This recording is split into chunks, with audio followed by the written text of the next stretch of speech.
बेहतर नवल पढ़ने के लिए आप हमारे YouTube छात्र।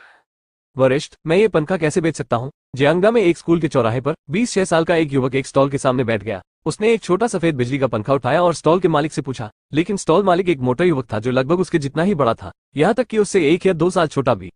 जियांगजू विश्वविद्यालय। जियांगजू विश्वविद्यालय का पूरा नाम जियांगजू में सबसे अच्छा व्यापक विश्वविद्यालय है और जियांगजू किंग प्रांत का सबसे बड़ा शहर और राजधानी है, इसलिए जियांगजू विश्वविद्यालय भी किंग प्रांत का सबसे अच्छा विश्वविद्यालय है। पूरे देश में भी जियांगजू विश्वविद्यालय शीर्ष 10 में है।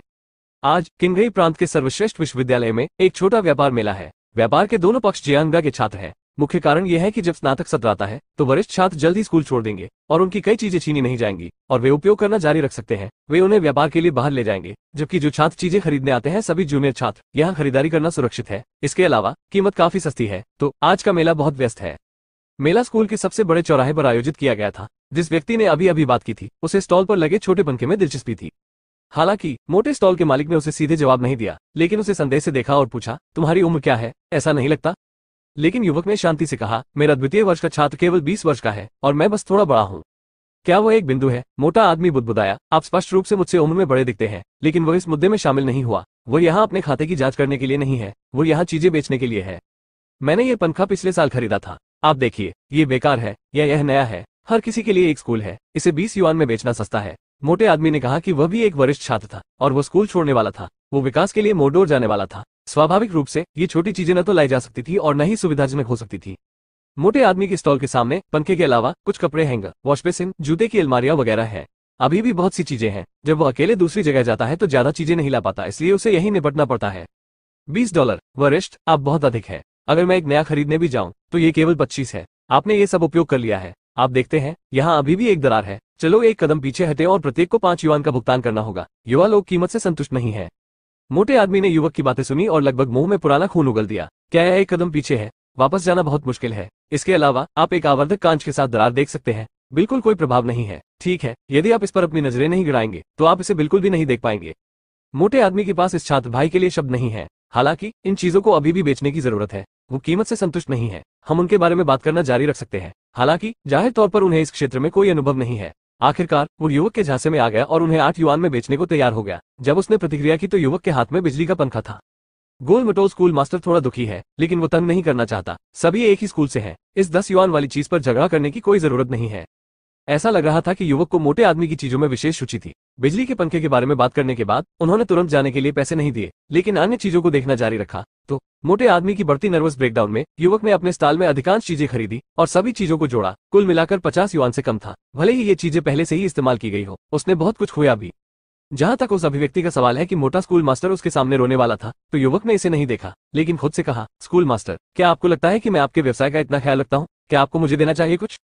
इसे दे दो। मैंने इन चीजों पर पैसे खो दिए हैं। अगर आसपास बहुत सारे लोग नहीं होते तो मोटा आदमी लगभग चिल्ला ही देता। उसे उम्मीद नहीं थी कि उसके सामने वाला बूढ़ा लड़का बहुत धोखा देने वाला और सौदेबाजी करने वाला होगा, और वह अनजाने में उससे गुमराह हो गया था। यदि वो यह नहीं मानता कि सभी लोग एक ही स्कूल से हैं, तो वो चीजें वापस लेना चाहेगा और उन्हें बेचना बंद कर देगा।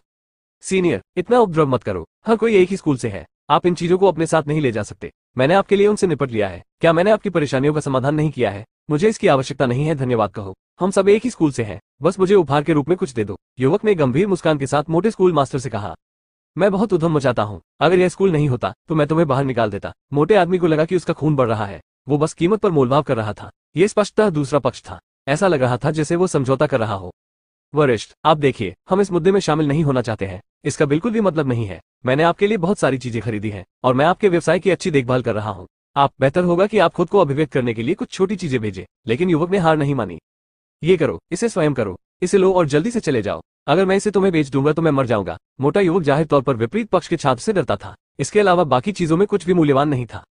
मुझे पता चल जाएगा कि सबसे बड़ा छात्र हमारे कनिष्ठ छात्रों की देखभाल करने के लिए सबसे अच्छा है, तब मैं नहीं चुनूंगा। ये लो, युवक ने कहा, लेकिन साथ ही वो मोटे स्कूल मास्टर के पास एक बड़ा भंडारण बक्सा ले आया। वो बहुत देर से डिब्बे को देख रहा था, लेकिन उसे नहीं लगा कि डिब्बे में कुछ जादुई है। इसके बदले उन्होंने इतनी सारी चीजें खरीद ली जिन्हें लेना आसान नहीं है। बक्सा रखना सबसे अच्छा है।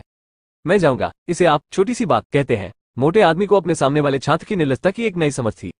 क्या ये छोटी बात नहीं है सर? लेकिन आपने कहा था कि मैंने जो चुना है उसके लिए आपको पछतावा नहीं होगा। युवक ने मोटे स्कूल मास्टर की ओर सावधानी से देखा, मानो वो उसे लूटने से डर रहा हो। आपकी अभिव्यक्ति क्या है? ठीक है, इसे ले लो, इसे ले लो। मोटे स्कूल मास्टर ने कहा कि भंडारण बॉक्स को भी संभालने का इरादा था। हालांकि क्योंकि मॉडल थोड़ा बड़ा था, इसने बहुत अधिक जगह ले ली और किनारे पर कुछ दरारें थी, इसलिए किसी ने पहले मदद नहीं मांगी और युवक को देने के लिए कुछ भी नहीं था। आपका बहुत बहुत धन्यवाद। युवक ने खरीदी हुई सभी चीजें भंडारण बक्से में रख दी, उनके लिए भुगतान किया और भंडारण बक्से को अपनी बाहों में लेकर चला गया। उसे डर था कि मोटा स्कूल मास्टर उसे पकड़ लेगा। वो स्कूल के बाहर क्यों गया? वो इन चीजों के साथ कहाँ जा रहा है? मोटे स्कूल मास्टर ने पीछे वाले युवक की ओर देखा और सोचा, बेहतर नॉवल पढ़ने के लिए आप हमारे यूट्यूब चैनल और ऑडियो एक्सप्लेन टेलीग्राम चैनल से जुड़ सकते हैं। 2 खून से सना भंडारण बॉक्स। हाँ, मैं आज भाग्यशाली हूँ। मुझे बहुत सारी चीजें मिली और मैंने कोई पैसा खर्च नहीं किया। मैं बहुत बुद्धिमान हूँ, युवक ने अपने आप से कहा और भंडारण बॉक्स को पकड़कर बाहर चला गया, जो सामान्य बॉक्स से अधिक बड़ा था। युवक का नाम हुआंग फेंग है। वो एक पागल है। वो आज 26 साल के हो गए हैं। उनका लुक काफी अच्छा है, हालांकि वो इतना सुंदर नहीं है, फिर भी वो एक अच्छा दिखने वाला आदमी है। इन चीजों के साथ स्कूल से बाहर जाने का कारण ये है कि वो इस स्कूल का छात्र ही नहीं है, भले ही उन्हें स्नातक हुए 2 साल हो गए हों। जियांगडा के पास कई विश्वविद्यालय हैं, लेकिन शिक्षण गुणवत्ता और प्रतिष्ठा के मामले में अन्य विश्वविद्यालय जियांगडा से काफी बेहतर है। हुआंग फेंग ने इन साधारण विश्वविद्यालयों में से एक से स्नातक की उपाधि प्राप्त की। उनका विश्वविद्यालय जियांगडा की तरह देश के शीर्ष 10 में है, यहाँ तक कि एक प्रमुख विश्वविद्यालय भी नहीं। ये सिर्फ 2ym दर्जे का विश्वविद्यालय है। आजकल अधिक से अधिक कॉलेज छात्र हैं और नौकरी ढूंढना अधिक कठिन होता जा रहा है। मशहूर विश्वविद्यालयों से स्नातक करने वाले छात्रों के लिए अच्छी नौकरी पाना आसान नहीं है। इसके अलावा द्वितीय श्रेणी के विश्वविद्यालयों में वे सभी निचले स्थान पर हैं, इसलिए ग्रेजुएशन के बाद रोजगार का काफी दबाव रहता है। अच्छी नौकरी पाना आसान नहीं है। कई नौकरियां बदल दी गई हैं और पैसा नहीं बचाया गया है। जीवन की दृष्टि से स्वाभाविक रूप से ऊर्जा की बचत होती है। हुआंग फेंग आज जियांगडा में दिखाई देने का कारण ये है कि वो जानता है कि जियांगडा में आज इस तरह का स्कूल मेला होगा, इसलिए वो विशेष रूप से यहाँ आया था। वो जिस स्थान पर रहता है वो जियांगडा से कई स्टॉप दूर है। विश्वविद्यालय के पास किराए का घर आमतौर पर महंगा होता है, जिसे वो वहन नहीं कर सकता। ऐसा कहा जाता है कि जून आग की तरह होता है। ये सच है कि तेज धूप में हुआंग फेंग पहले से ही पसीने से तर था जब वो अपनी बाहों में चीजों का ढेर लेकर बस स्टॉप की ओर चला। सौभाग्य से वो आमतौर पर व्यायाम पर ध्यान देते थे, लेकिन फिर भी वे व्यायाम पर ध्यान दे सकते थे। भीड़ भरी बस लेकर अन्य यात्रियों और ड्राइवरों की नजर में हुआंग फेंग अपने किराए के घर के पास पहुंचे। यदि बहुत गर्मी न होती तो वो चीजों का ढेर पकड़कर सीधे कई पड़ावों तक वापस चला जाता। इस दिन बहुत गर्मी है, दोपहर हो गई है, अभी भी इतनी गर्मी है कि लोगों को गुजरना मुश्किल हो गया है। हुआंग फेंग ने शिकायत की और अपनी झोपड़ी की ओर चल दिया। हालांकि जब वो ऊपर गया तो उसे नीचे जा रहे किसी व्यक्ति से बचने के लिए केवल भंडारण बॉक्स को पकड़ना पड़ा। हालांकि इस संकीर्ण जगह में भी उसने दूसरे पक्ष को अपने से टकराने दिया। दूसरे पक्ष का ऐसा कोई इरादा नहीं था। इसके अलावा उन्होंने तुरंत माफी भी मांगी। हुआंग फेंग ने दूसरी बाल्टी नहीं पकड़ी। अरे ये दुर्भाग्य है, इससे खून बह रहा है। जब हुआंग फेंग अपने किराए के घर में लौटा तो उसने पाया कि जब उसे दूसरे पक्ष ने मारा था तो उसकी बांह भंडारण बॉक्स के किनारे विभाजित जगह पर खरोंच गई थी और उसकी त्वचा में छेद हो गया था और कुछ खून बहा था।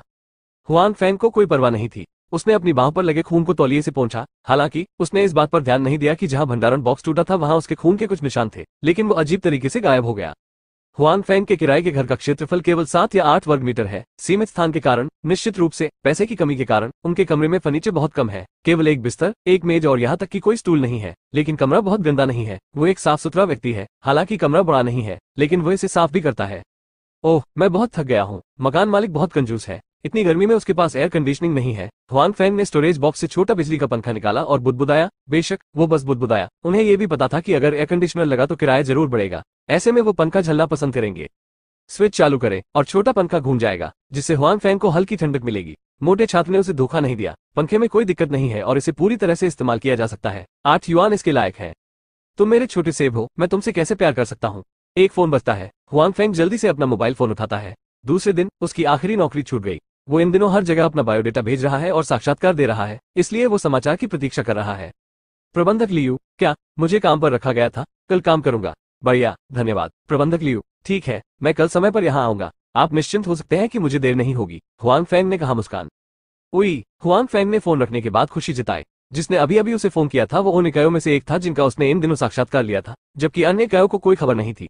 मूल रूप से हुआंग फेंग ने सोचा कि साक्षात्कार में ली गई सभी कंपनियां विफल हो गई, लेकिन उन्हें उनमें से किसी एक द्वारा नियोजित किए जाने की उम्मीद नहीं थी, भले ही वो सिर्फ एक सुरक्षा गार्ड था। यह सही है। हुआंग फेंग ने जिस नौकरी के लिए साक्षात्कार दिया वो सुरक्षा गार्ड है। आजकल नौकरी ढूंढना कठिन है, यहाँ तक कि सिक्योरिटी गार्ड का भी इंटरव्यू लेना इतना आसान नहीं है। उदाहरण के लिए हुआंग फेंग ने इस नौकरी के लिए साक्षात्कार दिया। लोग बड़ी कंपनियां हैं। सुरक्षा गार्डों की न केवल शारीरिक गुणवत्ता अच्छी हो सकती है, बल्कि उनकी छवि भी अच्छी हो सकती है। उनके पास कॉलेज की डिग्री या उससे ऊपर की डिग्री होना आवश्यक है। हालांकि कई आवश्यकताएं हैं, साक्षात्कारकर्ता भी कई हैं। हुआंग फेंग भी उनमें से एक है, क्योंकि कंपनी के पास अच्छे कल्याण लाभ हैं, जिसमें 35,000 युआन का वेतन, 5 बीमा और एक फंड, छुट्टियों के लिए उपहार या शॉपिंग वाउचर, हर हफ्ते 1 दिन की छुट्टी, दूसरे दिन ओवरटाइम काम और ओवरटाइम भुगतान। ऐसा उपचार जियांगजू में भी अच्छा है, हालांकि इसकी तुलना उन सफेदपोश श्रमिकों से नहीं की जा सकती। हालांकि ये हुआंग फेंग के पिछले काम से बेहतर है। अब जब उसे काम पर रखा गया है तो वो स्वाभाविक रूप से खुश है। अकेले ही अन्य परिवारों से कोई खबर नहीं है। हालांकि प्रबंधक लियो ने फोन पर यह भी कहा कि वे बड़ी कंपनियां हैं, इसलिए उन्हें उपस्थिति और सुरक्षा कपड़ों पर ध्यान देना चाहिए और कंपनी उन्हें समान रूप से वितरित करेगी, लेकिन जूते नहीं होंगे और जूते काले चमड़े के जूते होने चाहिए, नहीं बहुत फैंसी। हुआंग फैंग के पास खुद चमड़े के जूते की एक जोड़ी है, लेकिन वो उन्हें 2 साल से पहन रहा है। उनमें से कुछ खराब हो गए हैं, इसलिए कल नेताओं पर अच्छा प्रभाव डालने के लिए उन्होंने एक नई जोड़ी खरीदने के लिए बाहर जाने का फैसला किया, जूतों का। उसके बाद हुआंग फैंग अपने थोड़े से पैसे लेकर बाहर चला गया। उन्होंने एक चमड़े के जूते की दुकान से 100 युआन से अधिक कीमत के चमड़े के जूते की एक जोड़ी खरीदी। बेशक वो अपनी बचत के साथ किसी विशेष स्टोर में नहीं जा सकता था, वह उन्हें केवल ऐसी जगह पर ही खरीद सकता था। किराए के घर में लौटने के बाद हुआंग फैंग ने नए खरीदे गए चमड़े के जूतों को बड़े भंडारण बॉक्स में रख दिया। इस समय स्टोरेज बॉक्स हुआंग फैंग का स्टोरेज बॉक्स बन गया है। यहाँ की जगह ही ऐसी है, बस चीजों को रखने के लिए ऐसी चीज की जरूरत होती है। चमड़े के जूते अपनी जगह पर रखें। हुआंग फैंग बिस्तर पर लेटेगा और अपने मोबाइल फोन से खेलेगा, बिना किसी पैसे के। स्वाभाविक रूप से उसके पास कोई समृद्ध रात्रि जीवन नहीं होगा। सौभाग्य से किराए के घर मूल रूप से वायरलेस नेटवर्क से सुसज्जित है, उन्हें इंटरनेट की समस्या से घबराने की जरूरत नहीं है।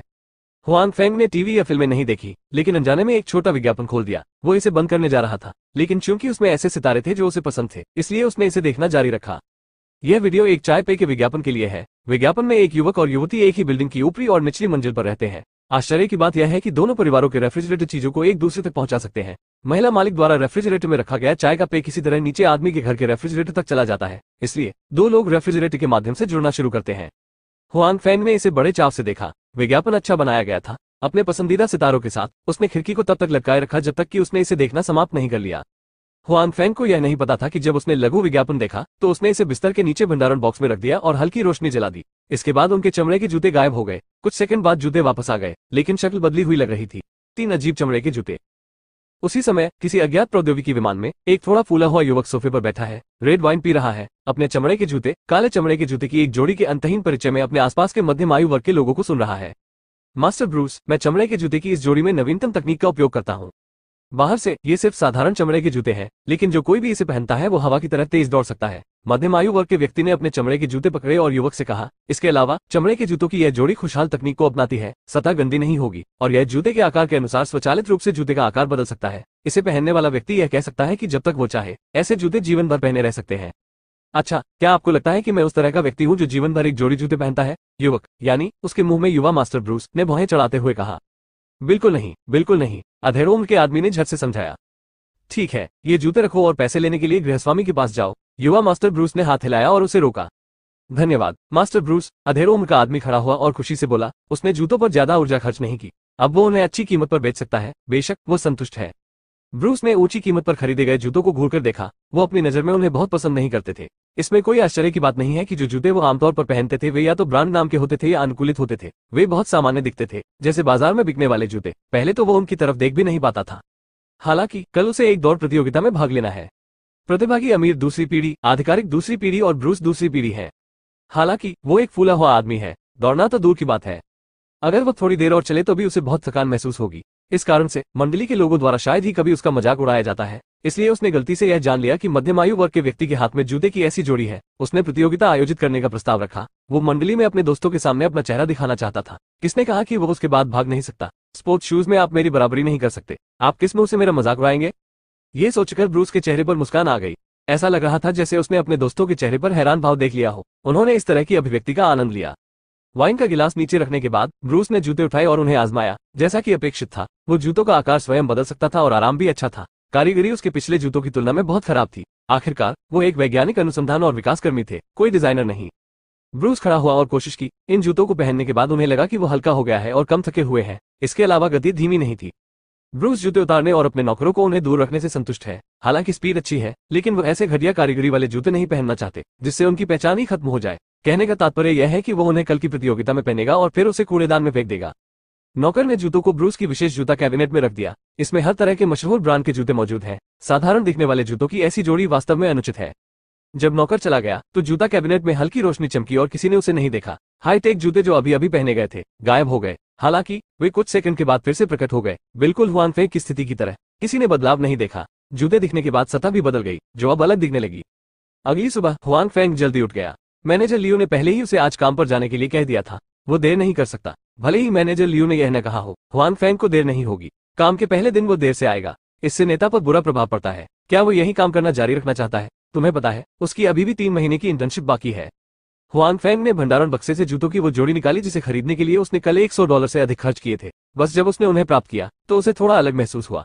कल के जूतों की जोड़ी जाहिर तौर पर नकली सामान से बनी थी, उनकी कारीगरी खराब थी, थोड़ा खुरदुरा महसूस होता था और यहाँ तक कि उन्हें जोर से दबाने पर भी स्पष्ट महीन रेखाएं होती थी जिन्हें गायब करना मुश्किल होता है। यह असली गाय की खाल से नहीं बना होना चाहिए। हालांकि जब उसने जूते दोबारा उठाए तो उसने पाया कि जूतों की सतह चमकदार और छूने में आरामदायक हो गई है। कारीगरी काफी बढ़िया लग रही थी। इसके अलावा उन्हें याद आया कि जूतों के किनारे को पैटर्न और जुराई से सजाया गया था, लेकिन अब वे बिना किसी पैटर्न के साफ और चिकने हैं। जैसा कि अपेक्षित था, यह नकली है। मैंने इसे एक दिन से नहीं पहना है और सजावटी पैटर्न गिर जाएगा। अगर मैंने आज इसका तत्काल उपयोग नहीं किया तो मैं वास्तव में इसे सीधे बदलना चाहता हूँ। जैसे ही हुआंग फैंग ने अपने चमड़े के जूते पहने, उसने बड़बड़ाते हुए कहा कि उसे कोई संदेह नहीं है। उसने सोचा कि उसने कल हाथ की बनावट और कारीगरी को ध्यान से नहीं देखा और उसे पता ही नहीं चला कि जूते पर सजावटी पैटर्न कब हटा दिया गया था। ठीक है, ये बुरा नहीं है, ये बहुत आरामदायक है। यह मेरी पिछली जोड़ी से काफी बेहतर है। ऐसा लगता है कि जब मैंने इसे कल आजमाया था तो यह उससे भी बेहतर है, क्योंकि समय दबाव में है। हुआंग फैंग ने चमड़े के जूतों के बारे में ज्यादा नहीं सोचा। उसने उन्हें पहना और साधारण धुलाई से शुरुआत की। अब काम पर जाने का समय हो गया है। सड़क पर बहुत सारे लोग और कारें हैं। बस स्टॉप लोगों से भरे हुए हैं। अपने मजबूत शरीर के साथ हुआंग फैंग बस में चढ़ जाता है। उनके शरीर का एक हिस्सा व्यायाम से आता है, इसका एक हिस्सा दैनिक कार्य से आता है। तियानजियाओ समूह वो जगह है जहां हुआंग फैंग आज रिपोर्ट करने जा रहे हैं। ये जियांगजू में एक सितारा उद्यम है। ये पूरे प्रांत में एक बड़ा उद्यम है, यहाँ तक कि ये पूरे देश में मशहूर है। तियानजियाओ ग्रुप की सबसे आकर्षक बात यह है कि इसकी बॉस महिला है, जो बेहद खूबसूरत बताई जाती है। बेशक हुआंग फैंग ने इसे पहले कभी नहीं देखा है। इसके अलावा समूह के भीतर पुरुषों की तुलना में अधिक महिलाएं हैं और धूप में गंभीर उतार चढ़ाव होते हैं, जो स्वाभाविक रूप से पुरुषों का ध्यान आकर्षित करते हैं। जब सुरक्षा भर्ती शुरू की गई तो कई लोग पहले पास की किसी इमारत से 1 महीना लेने का विचार लेकर आए, इसलिए बहुत सारे आवेदक हैं। ये कहा जा सकता है कि हुआंग फैंग काफी आश्चर्यचकित थे कि उन्हें नियोजित किया जा सकता है। मेरा बटुआ गायब है, वहाँ एक चोर है, उसे पकड़ो। जब हुआंग फैंग लोगों की भीड़ के साथ बस से उतरे तो उनके पास एक यात्री अचानक चिल्लाया, जिसने तुरंत उनके आसपास के लोगों की नजरें खींच ली। हुआंग फैंग ने पाया कि यात्री के चिल्लाने के बाद उसके पास के एक व्यक्ति ने अपना रूप बदल लिया और फिर तेजी से जाने लगा। बेहतर नॉवल पढ़ने के लिए आप हमारे YouTube चैनल और ऑडियो एक्सप्लेन टेलीग्राम चैनल से जुड़ सकते हैं। 4 चोर को पकड़ो। रुको, फूलों वाली शर्ट वाला। हुआंग फैंग ने उस आदमी की ओर इशारा किया और चिल्लाया। हुआंग फैंग की बातें सुनने के बाद उस आदमी ने हुआंग फैंग की ओर क्रूरता से देखा। हालांकि उसके पैरों की गति और भी तेज थी। हुआंग फैंग को अधिक यकीन था कि वो संदिग्ध था। हुआंग फैंग जल्दी से आगे बढ़े, लेकिन स्टेशन पर बहुत सारे लोग थे। वो भीड़ के बीच में दब गया और भीड़ को बाहर निकालने में काफी मशक्कत करनी पड़ी, लेकिन इस समय चोर पहले से ही 100 मीटर दूर था। इस स्थिति को देखकर हुआंग फैंग ने हार मानने की योजना बनाई। यदि वो तेज भी दौड़े तो भी वो उसे पकड़ नहीं सकता, भले ही वो अब कितनी भी दूर क्यों न हो। इसके अलावा उन्हें रिपोर्ट करने के लिए काम पर भी जाना पड़ता है। केवल जब वो उस महिला का असहाय चेहरा देखता है जिसने बटुआ चुराया है तो वह अनजाने में कुछ कदम आगे बढ़ जाता है।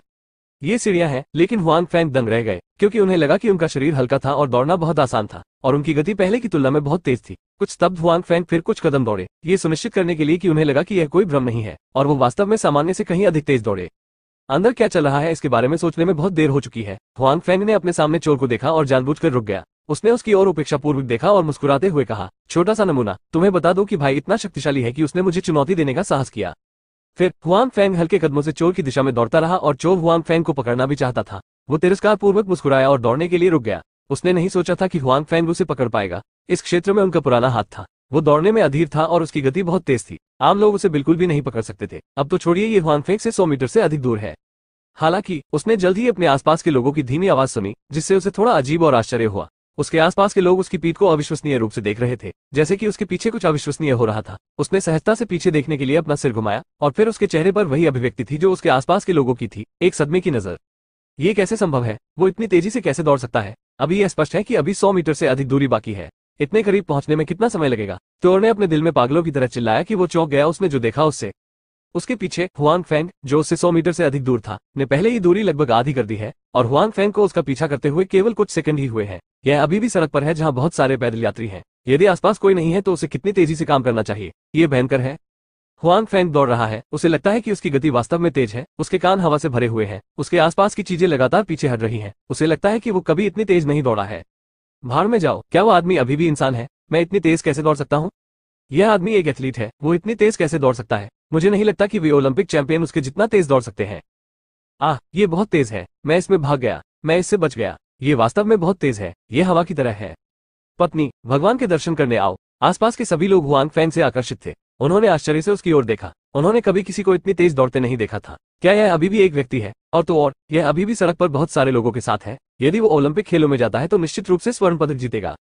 देखो, उसने चमड़े के जूते पहने हैं। इस समय ये पाया गया कि हुआंग फेंग ने खेल के जूते के बजाय चमड़े के जूते पहने हुए थे, जिससे भीड़ में विस्फोट हो गया। नियम, चमड़े के जूते पहनने वाला एक व्यक्ति इतने सारे लोगों की स्थिति में इतनी तेजी से दौड़ सकता है, जो बहुत अविश्वसनीय है।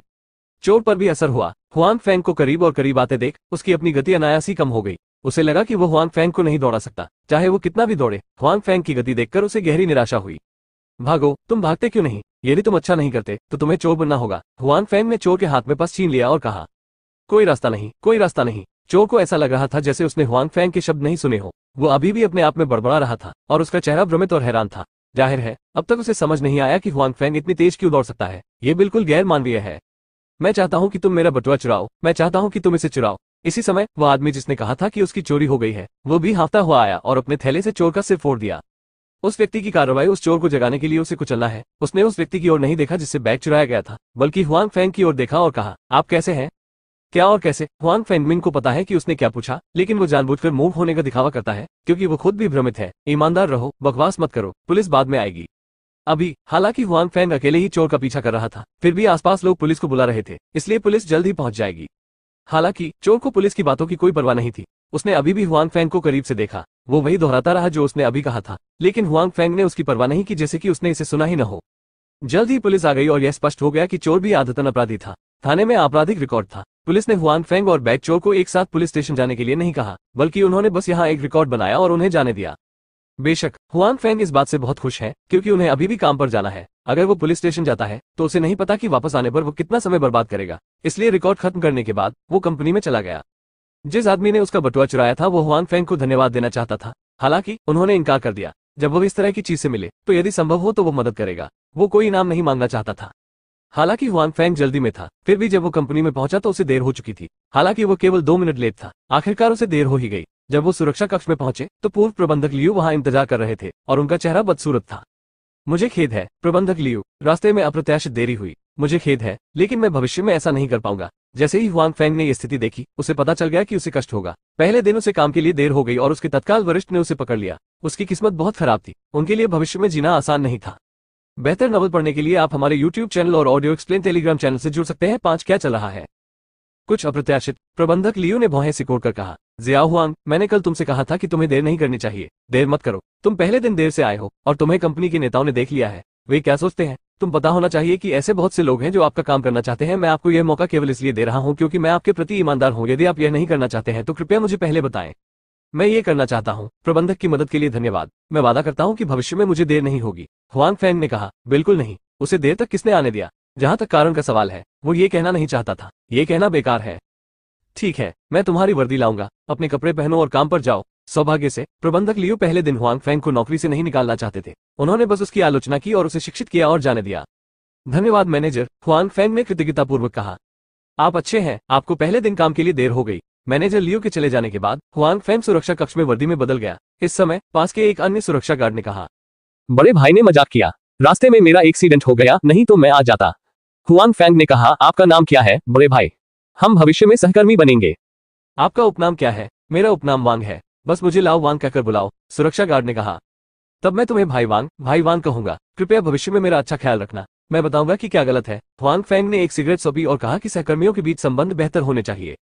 नहीं, मुझे नहीं पता कि आप यहाँ नए हैं या नहीं। आप काम के घंटों के दौरान धूमपान नहीं कर सकते। यहाँ कई लड़कियां हैं। भाई वांग ने हुआंग फेंग द्वारा दी गई सिगरेट को अस्वीकार कर दिया और कहा, ऐसा कुछ भी नहीं है जिसकी आपको परवाह नहीं है। हर कोई एक सहकर्मी है। भविष्य में जो आपको समझ में न आए आप मुझसे पूछ सकते हैं। हालांकि यहाँ काम अभी भी जारी है, आसान है, जब तक आप इधर उधर नहीं देखते।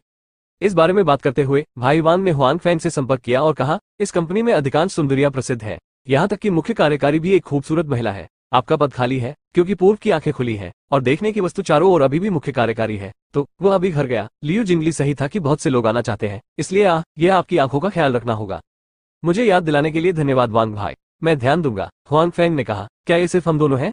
बिल्कुल नहीं, तियानजियाओ एक बड़ी कंपनी है। हमारे पास केवल 2 सुरक्षा गार्ड कैसे हो सकते हैं? यहाँ एक विशेष सुरक्षा कार्यालय है। हम दोनों यहाँ गार्ड रूम में पहरा देते हैं। यदि अन्य लोगों के पास करने के लिए कुछ नहीं है तो वे आमतौर पर अंदर रहते हैं। आखिरकार वहाँ का माहौल बेहतर है और बॉस इसकी अनुमति देता है, भाई वांग ने कहा। हुआंग फेंग ने सिर हिलाया। यह अजीब है कि बहुत कम लोग यहाँ आना चाहते हैं। यहाँ की सुरक्षा गार्डों का व्यवहार वाकई अलग होता है। ठीक है, आप पहले आए और आराम करें। मैं बाहर खड़ा रहूंगा और आप मुझे बाद में बदल देंगे। भाई वांग ने अपनी टोपी ली और बाहर जाने के लिए तैयार थे। ठीक है भाई वांग, आप यहाँ आराम कर सकते हैं। मैं चलता हूँ। मैं यहाँ नया हूँ। मुझे बस अपने काम की आदत है। हुआन फैंग भाई वान की खिंचाई करते हैं और कहते हैं कि वो अभी भी इस सामान्य ज्ञान को जानते हैं। भाई वान ने हुआन फैंग से भी प्रतिस्पर्धा नहीं की। अब सूरज उगाया है। जहाँ ड्यूटी रूम है वहाँ बाहर आरामदायक है। यहाँ एक एयर कंडीशनर चल रहा है। यहाँ एक अखबार पढ़ा जा रहा है। बेशक ये यहाँ आरामदायक है। ये ठीक है, जब तुम थक जाओ तो मुझे फोन करना। ठीक है। इसके साथ ही हुआन फैंग ने अपनी सुरक्षा टोपी पहन ली, सुरक्षा कक्ष छोड़ दिया और गेट पर खड़ा हो गया।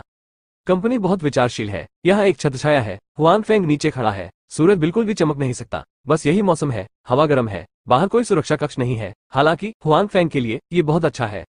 आसपास बहुत से लोग आते जाते रहते हैं। आमतौर पर सुरक्षा गार्ड का काम करने का समय अन्य कर्मचारियों की तुलना में आधा घंटा पहले होता है, इसलिए तियानजियाओ कर्मचारियों के काम पर आने का समय हो गया है। कई कर्मचारी जल्दबाजी में कंपनी में घुस गए। हालांकि कई लोगों ने हुआन फैंग को एक नए सुरक्षा गार्ड के रूप में पाया। आखिरकार यहाँ के सभी मूल सुरक्षा गार्डों को जोड़ दिया गया। हुआन फैंग से पहली बार मुलाकात हुई। अपने आसपास के लोगों की उत्सुक आंखों के लिए हुआन फैंग अभी भी वहीं खड़ा है, जैसे कि उसने इसे देखा ही ना हो। उनका सुरक्षा गार्ड इस समय एक फेस प्रोजेक्ट की तरह है, जिसका मुख्य उद्देश्य कंपनी में प्रवेश करने वाले लोगों पर अच्छा प्रभाव डालना है, इसलिए वह स्वाभाविक रूप से बेहतर प्रदर्शन करना चाहते हैं। लगभग 9 बजे कंपनी में प्रवेश करने के लिए लगभग कोई प्रतिभा नहीं है और हुआन फैंग का शरीर भी चुपचाप आराम कर सकता है। इस समय उन्होंने ये भी पाया कि कंपनी वास्तव में उतार चढ़ाव में है। तभी तो कंपनी में आने वाले ज्यादातर कर्मचारी महिलाएं हैं। किन्घाई प्रांत में यानी पूरे देश में पुरुषों की तुलना में अधिक महिलाओं वाली ऐसी कंपनी बहुत दुर्लभ है। इसके अलावा अभी महिलाओं के बीच लंबे वाले सभी बहुत अच्छे हैं। कार्यालय वर्दी के अलावा छोटी स्कर्ट के नीचे सुंदर पैर वास्तव में आकर्षक है। हुआन फैंग को लगता है कि यहाँ पहरा देना इच्छाशक्ति की परीक्षा है। इसमें कोई आश्चर्य नहीं कि उनके पूर्ववर्ती को चारों ओर देखने के कारण खारिज कर दिया जाएगा, जो बहुत आकर्षक है। इस समय हुआन फैंग ने अपने स्वयं के व्यवसाय के बारे में सोचा। सबसे पहली बात जो उसने सोची वही है कि आज जब उसने चोर को सुबह सुबह पकड़ लिया तो उसकी गति अचानक तेज हो गई।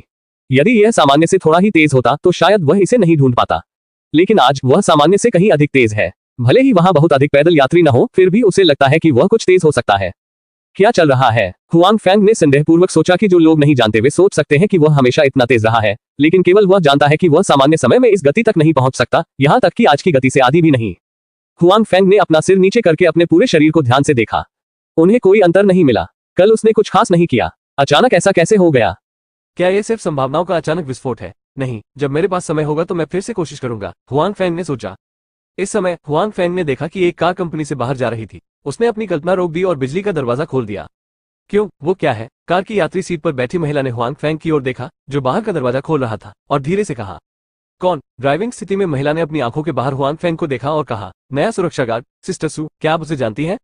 महिला का गाड़ी चलाना थोड़ा अजीब है। वो कंपनी के नए सुरक्षा गार्ड के बारे में जानती है, लेकिन उसने यह नहीं सुना है कि यह व्यक्ति और बहन सू एक दूसरे को जानते हैं। मैं आपको जानता हूँ, कुछ रुचिकर व्यक्ति। जिस व्यक्ति को सिस्टर सू कहा जाता था। उसने फिर से हुआन फैंग की ओर देखा और फिर अपना सिर घुमाया और कहा, अलग क्यों लगता है? ड्राइवर ने फिर से हुआन फैंग पर नजर डाली और उसे उसकी शक्ल याद आ गई। इसके बाद उन्होंने कुछ नहीं कहा और सीधे कंपनी से बाहर निकल गए। हुआन फैंग को नहीं पता था कि जो दो लोग अभी अभी गुजरे थे वे आपस में चर्चा कर रहे थे। कार निकल जाने के बाद उसने बिजली का दरवाजा बंद कर दिया और फिर से अपने पद पर वापस चला गया। ये कहा जा सकता है कि जब सुरक्षा गार्ड अभी भी थोड़ा उबाऊ है, विशेष रूप से शिष्टाचार की प्रकृति के साथ इस तरह के सुरक्षा गार्ड, वो इच्छानुसार इधर उधर नहीं भाग सकता है, अन्यथा कंपनी के नेताओं को डांटना होगा। जल्द ही दोपहर के भोजन का समय हो गया। हुआन फैंग और भाई वान ने अपने कर्तव्य के कारण दूसरों की तुलना में देर से खाना खाया। चलो, यहाँ रिप्लेसमेंट आता है, चलो कैंटीन में चलते हैं। इस समय भाई वान ड्यूटी रूम से बाहर आए और हुआन फैंग से कहा। निश्चित रूप से हुआन फैंग ने दो लोगों को उनके जैसी ही वर्दी पहने हुए देखा। उन्हें अपनी पोस्ट बदलनी चाहिए थी। ठीक है, हुआन फैंग ने कहा। भाई वांग के नेतृत्व में हुआन फैंग तियानजियाओ समूह की कैंटीन में आए। ये कहना होगा कि तियानजियाओ समूह में काम करना वास्तव में एक अच्छी बात है। इलाज अच्छा है और खाना भी अच्छा है। ग्रुप की कैंटीन खूब सजी हुई है और कई तरह के व्यंजन हैं। इसके अलावा कीमत महंगी नहीं है। वैसे भी ये बाहर के छोटे रेस्टोरेंट से सस्ता है। इसके अलावा भाई वांग ने यह भी कहा कि कंपनी हर महीने खाद्य सब्सिडी देगी, यहाँ तक कि उनकी सुरक्षा के लिए भी। हुआन फैंग ने एक बार फिर अफसोस जताया कि वो भाग्यशाली था कि उसे इतनी अच्छी कंपनी में प्रवेश मिला, जो उन सभी जगहों से बेहतर थी जहां वो काम करता था। उसने मन ही मन ये भी सोचा कि इस बार उसे अच्छा प्रदर्शन करना है और आसानी से कुछ नहीं कहना है। व्यायाम के प्रति अपने प्रेम के कारण हुआन फैंग का भोजन छोटा नहीं है। सौभाग्य से उसे यहाँ खाने के लिए पैसे की आवश्यकता नहीं है। वो अपने भोजन कार्ट से 2 व्यंजन ऑर्डर करता है, एक सूप, एक मांस और एक सब्जी। ये बिल्कुल सही है। इसके अलावा यह मात्रा छोटी नहीं है, उसके खाने के लिए पर्याप्त है। यह उनके नियमित भोजन से कहीं बेहतर है। कई मामलों में वो जीवित रहने के लिए इंस्टेंट नूडल्स का उपयोग करता है। चूंकि अब भोजन का समय बीत चुका है, इसलिए कैंटीन में बहुत कम लोग हैं। कभी कभार कुछ लोग मिलते हैं, लेकिन खाने के बाद वहां बातचीत भी करते हैं। ठीक है, मत देखो। याद रखो कि मैंने सुबह क्या कहा था। इधर उधर मत देखो। ये महिलाएं वैसी नहीं है जिनके बारे में हम लोग सोच सकते हैं। उनकी दृष्टि ऊंची है। भाई वान ने हुआन फैंग को छुआ और कहा, मुझे पता है भाई वान, मैं इसके बारे में नहीं सोचता। हुआन फैंग ने कहा कि 2 साल के सामाजिक अनुभव के बाद वो उतना भोला और अज्ञानी नहीं था जितना वो तब था जब उसने स्कूल छोड़ा था। अब वो सिर्फ एक सुरक्षा गार्ड है और ये सभी महिलाएं कंपनी की सफेद पोश कर्मचारी हैं। उनका वेतन उनसे कहीं अधिक है, लेकिन वे उन्हें आदर की दृष्टि से नहीं देखेंगे। वास्तव में हुआंग फेंग ने इसके बारे में नहीं सोचा। खाने के बाद भाई वांग हुआंग फेंग को फिर से सुरक्षा कार्यालय में ले गए। यहाँ जगह छोटी नहीं है, इसके अलावा एयर कंडीशनर हमेशा चालू रहता है, जो बाहर खड़े होकर पहरा देने से कहीं अधिक आरामदायक है। क्योंकि अब लंच ब्रेक हो गया है, हुआंग फेंग कार्यालय में नहीं रुके, लेकिन बाहर जाने का बहाना ढूंढ लिया और भाई वांग ने परवाह नहीं की, बस उनसे कहा कि वे इधर उधर न घूमे। हुआंग फेंग इमारत से बाहर गया और उसे एक ऐसी जगह मिली जहां कोई नहीं था। वो ये देखने के लिए फिर से अपनी गति आजमाने के लिए तैयार था कि सुबह का दृश्य आकस्मिक था या सच। चारों ओर देखने के बाद यह निश्चित हो गया कि कोई नहीं है। हुआंग फेंग ने दौड़ना शुरू कर दिया। जैसे ही उसने दौड़ना शुरू किया, वो सुकून भरा एहसास फिर से आ गया। उसकी गति और भी तेज हो गई थी, क्योंकि इस समय आसपास कोई नहीं था और हुआंग फेंग ने जानबूझकर खुद को रोका नहीं था, इसलिए उसकी गति सुबह की तुलना में तेज थी। ओह, ये सच है, क्या मैं सचमुच इतनी तेज दौड़ सकता हूँ? रुकने के बाद हुआंग फेंग ने खुद से कहा, लेकिन ऐसा क्यों है? कल ये बिल्कुल सामान्य था। जब मैं कल सुबह व्यायाम कर रहा था तो मुझे ऐसा महसूस नहीं हुआ। आज अचानक यह अलग कैसे हो सकता है? हुआंग फेंग पीछे नहीं हटे, लेकिन ध्यान से सोचा कि उनमें ये बदलाव क्यों आया। हुआंग फेंग अक्सर दौड़ते और व्यायाम करते थे, खासकर उस दिन जब उन्होंने अपनी आखिरी नौकरी खो दी थी। पूरे दिन उसके पास करने के लिए कुछ नहीं होता था, इसलिए उसे हमेशा सुबह दौड़ने की आदत थी। कल सुबह उसे आसानी से दौड़ने का मन नहीं हुआ, क्योंकि यह स्पष्ट था। जब हुआंग फेंग ने सोचा कि समस्या कहाँ है, मास्टर ब्रूस अपने दोस्तों के साथ पहुंचे थे और खेल शुरू करने के लिए तैयार थे। ब्रूस, तुम यहाँ हो, मुझे लगा कि तुम कछुआ बनने जा रहे हो, एक युवक ने ब्रूस की आकृति की ओर देखते हुए कहा। ये ब्रूस है, आमतौर पर आप चलते चलते थक जाते हैं, अब आपने इतनी उबाऊ प्रतियोगिता का आयोजन किया है। इस समय मुझे लगता है कि आपके साथ ड्राइव करने के लिए कुछ सुंदरियों को ढूंढना बेहतर होगा। ब्रूस, क्या आप गंभीर हैं? मैंने सोचा कि आप मजाक कर रहे थे। ब्रूस ने कुछ ऐसे लोगों को बुलाया जिन्हें इस पर विश्वास नहीं था। उन्हें लगा कि ब्रूस मजाक कर रहा है। वे अमीरों की दूसरी पीढ़ी और अधिकारियों की दूसरी पीढ़ी हैं। जब उनके पास समय हो तो जीवन का आनंद लेना बेहतर है। जब वे खाली होंगे तो किसी उबाऊ दौड़ प्रतियोगिता में कौन भाग लेगा? हालांकि उनका फिगर ब्रूस की तुलना में बेहतर है, लेकिन उनमें से ज्यादातर शराब से खोखले हो गए हैं और लंबे समय तक दौड़ते हैं, तो वे बहुत थके हुए भी हैं। वे ऐसी उबाऊ और थका देने वाली चीजें करने को तैयार नहीं हैं। तुम क्यों डरते हो? अगर मुझे डर लगता है तो मैं तुम्हें बाद में चमड़े के जूते पहनकर दौड़ने दे सकता हूँ। तुम्हारे लिए दौड़ने वाले जूते या स्पोर्ट्स जूते पहनना आसान है। यह मत कहना कि मैंने तुम्हें मौका नहीं दिया। ब्रूस ने देखा भीड़ में और कहा, डर गया। क्योंकि तुम एक मोटे सुअर हो, मैं तुमसे तेज चल सकता हूँ। जिन लोगों का ब्रूस से कोई लेना देना नहीं था, उनमें से एक ने कहा कि वो अक्सर ब्रूस के शरीर से उस पर वार करना पसंद करता था। उसे भी आज के खेल में सबसे ज्यादा दिलचस्पी थी। वो इस अवसर का लाभ उठाकर ब्रूस को फिर से मारना चाहता था। मुझे आशा है कि आप प्रतियोगिता के बाद ऐसा कुछ कह सकते हैं। भविष्य में कौन हारेगा? ये देहाव क्लब की ओर से एक उपहार है। ब्रूस ने कहा कि उसने अपने नौकर को अपने नए चमड़े के जूते लाने के लिए कहा था, इसलिए वो हर समय निम्न श्रेणी के चमड़े के जूते नहीं पहनता था, इसलिए वो हमेशा अपने सामान्य जूते पहनता था। ये प्रतियोगिता शुरू होने वाली थी, वो बस यही चाहता था उसके जूते बदलो। आप अलग कैसे महसूस करते हैं? इस तरह से कपड़े पहनना कठिन है। ये थोड़ा छोटा लगता है। जैसे ही उसने जूते पहने, उसने भौहें चढ़ा ली। कल जब उसने जूते पहने तो उन्हें पहनने का एहसास बहुत अच्छा था। उसने रात कैसे बिताई और आराम इतना बदतर था। इसके अलावा जूतों की संख्या भी कम लगती है। धिक्कार है, उसने मुझे दोषपूर्ण उत्पादों के साथ भी ठग लिया, और जब मैं प्रतियोगिता समाप्त कर लूंगा तो मैं हिसाब चुकता करने के लिए तुम्हें ढूंढ लूंगा। ब्रूस को लगा कि उसके साथ धोखा हुआ है। सफल कार्य कहाँ है? ये बिल्कुल दोषपूर्ण उत्पाद है, वरना रातों रात इतना बड़ा बदलाव कैसे हो सकता था? हालांकि वो इतने समय के लिए खेल को खराब करने वाला था। इसके अलावा वो पहले ही अपनी बात कह चुके हैं। अब उसे घबराना नहीं चाहिए, अन्यथा वो खुद को चेहरे पर नहीं मारता। बेहतर नॉवल पढ़ने के लिए आप हमारे YouTube चैनल और ऑडियो एक्सप्लेन टेलीग्राम चैनल से जुड़ सकते हैं। साथ खो गया। ठीक है, हारने वाला रीगल क्लब का इलाज, यही सौदा है। जब लोगों ने ब्रूस की बातें सुनी तो उन्होंने देखा कि देहाव क्लब का उपभोग स्तर कम नहीं था। वे अक्सर खेलने जाते थे, लेकिन अब ब्रूस का सक्रिय छद मारते थे। वे यह नहीं चाहते थे। हाँ, उनकी राय में ब्रूस के भेस की यही स्थिति है। ब्रूस की स्थिति क्या है, कौन नहीं जानता। जो व्यक्ति थोड़ी देर भी चलता है वो बहुत थक जाएगा। जो व्यक्ति सामान्य व्यक्ति से थोड़ा तेज दौड़ता है वो चल सकता है। ऐसा व्यक्ति हार जाएगा। स्पष्ट है नहीं? हंसो हंसो, बाद में हंस नहीं पाओगे। आज के बाद मुझ पर हंसकर कौन भागेगा? ब्रूस ने अपना मोटा शरीर हिलाया और चुपचाप सोचा। बात सिर्फ इतनी है कि प्रतियोगिता की प्रक्रिया और परिणाम ब्रूस ने जो सोचा था उससे बिल्कुल अलग है। वो हमेशा की तरह उसी गति से दौड़ता है। कुछ कदम चलने पर ही उसे महसूस होता है कि उसके शरीर से पसीना निकलने लगा है। उसकी सांसें थोड़ी धीमी हो गई है और उसका शरीर थका हुआ महसूस करता है। यह उस समय से बिल्कुल अलग है जब उन्होंने कल इन जूतों को आजमाया था। लोगों को दूर और दूर भागते देख ब्रूस के चेहरे पर गुस्सा और भी भारी हो गया, खासकर जब बहुत से लोग अपने चेहरे पर व्यंग्य के साथ खुद को देखने लगे तो ब्रूस को लगा कि वो और कुछ नहीं कर सकता। मुझे मूर्ख बनाया गया था। तुम्हारी मेरे साथ खेलने की हिम्मत कैसे हुई? मैं तुम्हें मारना चाहता हूँ। ब्रूस सू रुक जाता है। वह जानता है कि वो जीत नहीं सकता। अब वो सोचता है कि उसे दूसरे पक्ष द्वारा मूव बनाया गया है। हाईटेक जूते कहाँ हैं? टीएम बकवास है। बकवास भी नहीं। ब्रूस, तुम भागते क्यों नहीं? ये तो बस शुरुआत है। तुमने हार मान ली। यह सही है ब्रूस, हमारे पीछे आओ और तुम्हें हमारे पीछे आने दो। मेरे भगवान, आप हमारे साथ प्रतिस्पर्धा करने को तैयार हैं। मैंने सोचा था कि आपके पास एक गुप्त अभ्यास और एक बड़ी हत्या की चाल थी, लेकिन आप इसे इतनी तेजी से नहीं कर सकते। मैं अभी तक गर्म नहीं हुआ हूँ। ब्रूस, चलो, हमें एक और मौका दो और हम अंत में होंगे। सामने मौजूद लोगों को भी लगा कि ब्रूस रुक गया है, इसलिए वे एक एक करके हंसने लगे और कहा कि उनमें से कुछ तो मजाक कर रहे थे और कुछ सच में उस पर हंस रहे थे। बेशक ब्रूस को यह पता था, इसलिए वह अधिक क्रोधित था और उस अधेड़ उम्र के व्यक्ति से नफरत करता था जिसने उसके जूते बेचे थे। इस बार उन्हें और अधिक हार का सामना करना पड़ा। इसके अलावा उन्होंने चेहरा खोने की पहल की। हाँ, मेरा मानना है कि यह जल्द ही फैल जाएगा और मैं शकल में हंसी का पात्र बन जाऊंगा। ये सोचते हुए ब्रूस ने अपने जूते उतार दिए और अपने जूते पहन लिए। जहां तक जूतों की इस जोड़ी की बात है, उन्होंने स्वाभाविक रूप से उन्हें त्याग दिया। जूते की वो जोड़ी चुपचाप वहीं पड़ी रही। जूतों के ऊपरी हिस्से पर चांदी का खुरदुरा पैटर्न धूप में चमक रहा था। आप क्या कर रहे हो? जब हुआंग फेंग अभी भी सोच रहा था कि वो कहां बदल गया है, अचानक एक महिला की आवाज उसके कान में आए। हुआंग फेंग ने पीछे मुड़कर देखा तो वहां वास्तव में एक महिला थी, और तो और जिस वस्तु के बारे में उसने अभी पूछा था वो स्वयं ही प्रतीत होती थी। ओह, मैंने कुछ नहीं किया। मैं पहले दिन काम के लिए यहाँ आया था। मैं उत्सुक हूँ। मुझे लगता है कि मैं यहाँ आ सकता हूँ। हुआंग फेंग को दूसरे पक्ष की पहचान नहीं पता थी, लेकिन फिर भी उन्होंने स्पष्टीकरण दिया। झांग यून निश्चित रूप से अपने सामने वाले व्यक्ति को जानती है, क्योंकि हुआंग फेंग की प्रवेश औपचारिकताओं को उसके द्वारा नियंत्रित किया जाता है। क्योंकि इस बार सुरक्षा विभाग ने केवल उसे भर्ती किया था, इसलिए झांग यू को हुआंग फेंग पर कुछ प्रभाव पड़ा। सबसे पहले झांग यून ने नहीं सोचा था कि हुआंग फेंग विशेष था, लेकिन वो थोड़ा दीर्घकालिक था। आज जब झांग यू और कंपनी के उप महाप्रबंधक एक साथ काम करने के लिए बाहर गए, तो उन्होंने पाया कि कंपनी के उप महाप्रबंधक सु वास्तव में हुआंग फेंग को जानते थे। झांग यून ने उस समय ध्यान से नहीं पूछा, लेकिन उसने हुआंग फेंग पर ध्यान दिया।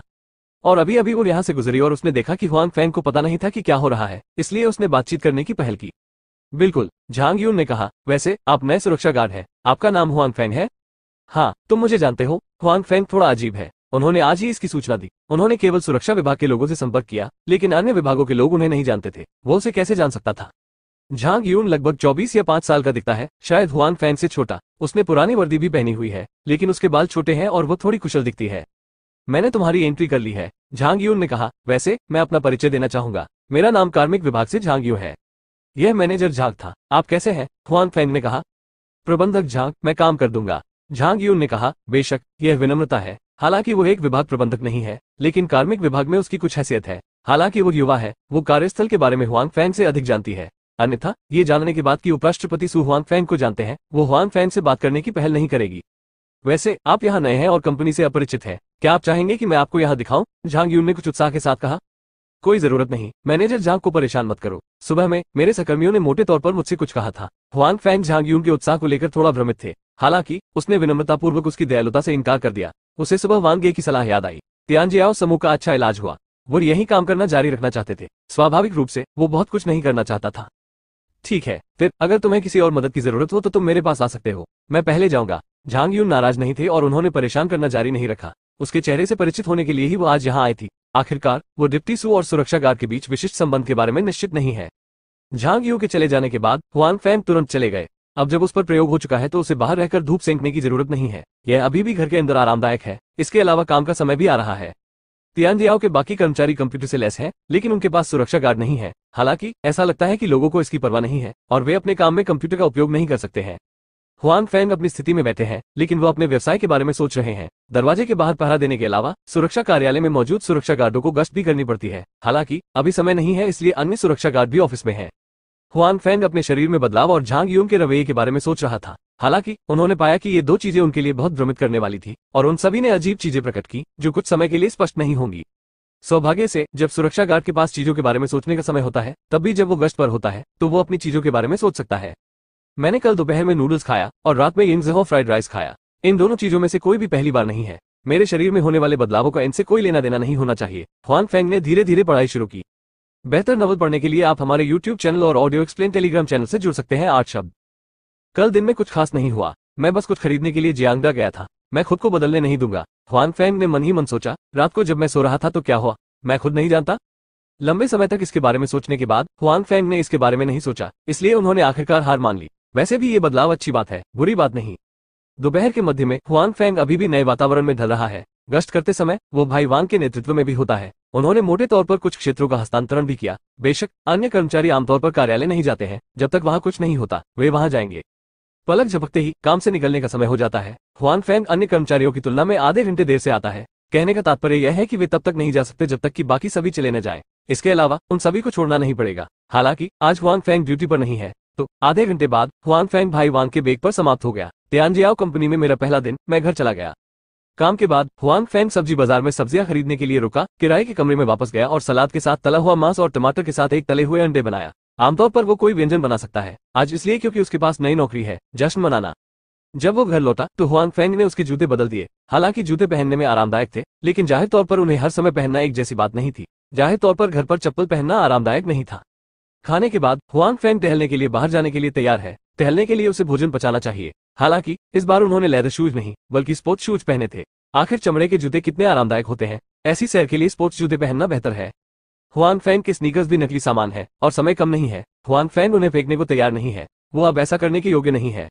बाहर टहलने के बाद हुआंग फेंग को लगा कि उसने इसे लगभग पचा लिया है, इसलिए वो वापस चलने के लिए तैयार था, जिसे व्यायाम माना जाता था। हालांकि जब उसने दौड़ना शुरू किया तो उसे अंतर पता चला, क्योंकि सुबह में आराम का एहसास गायब हो गया। वो वहीं वापस आ गया है जहां वो कल था।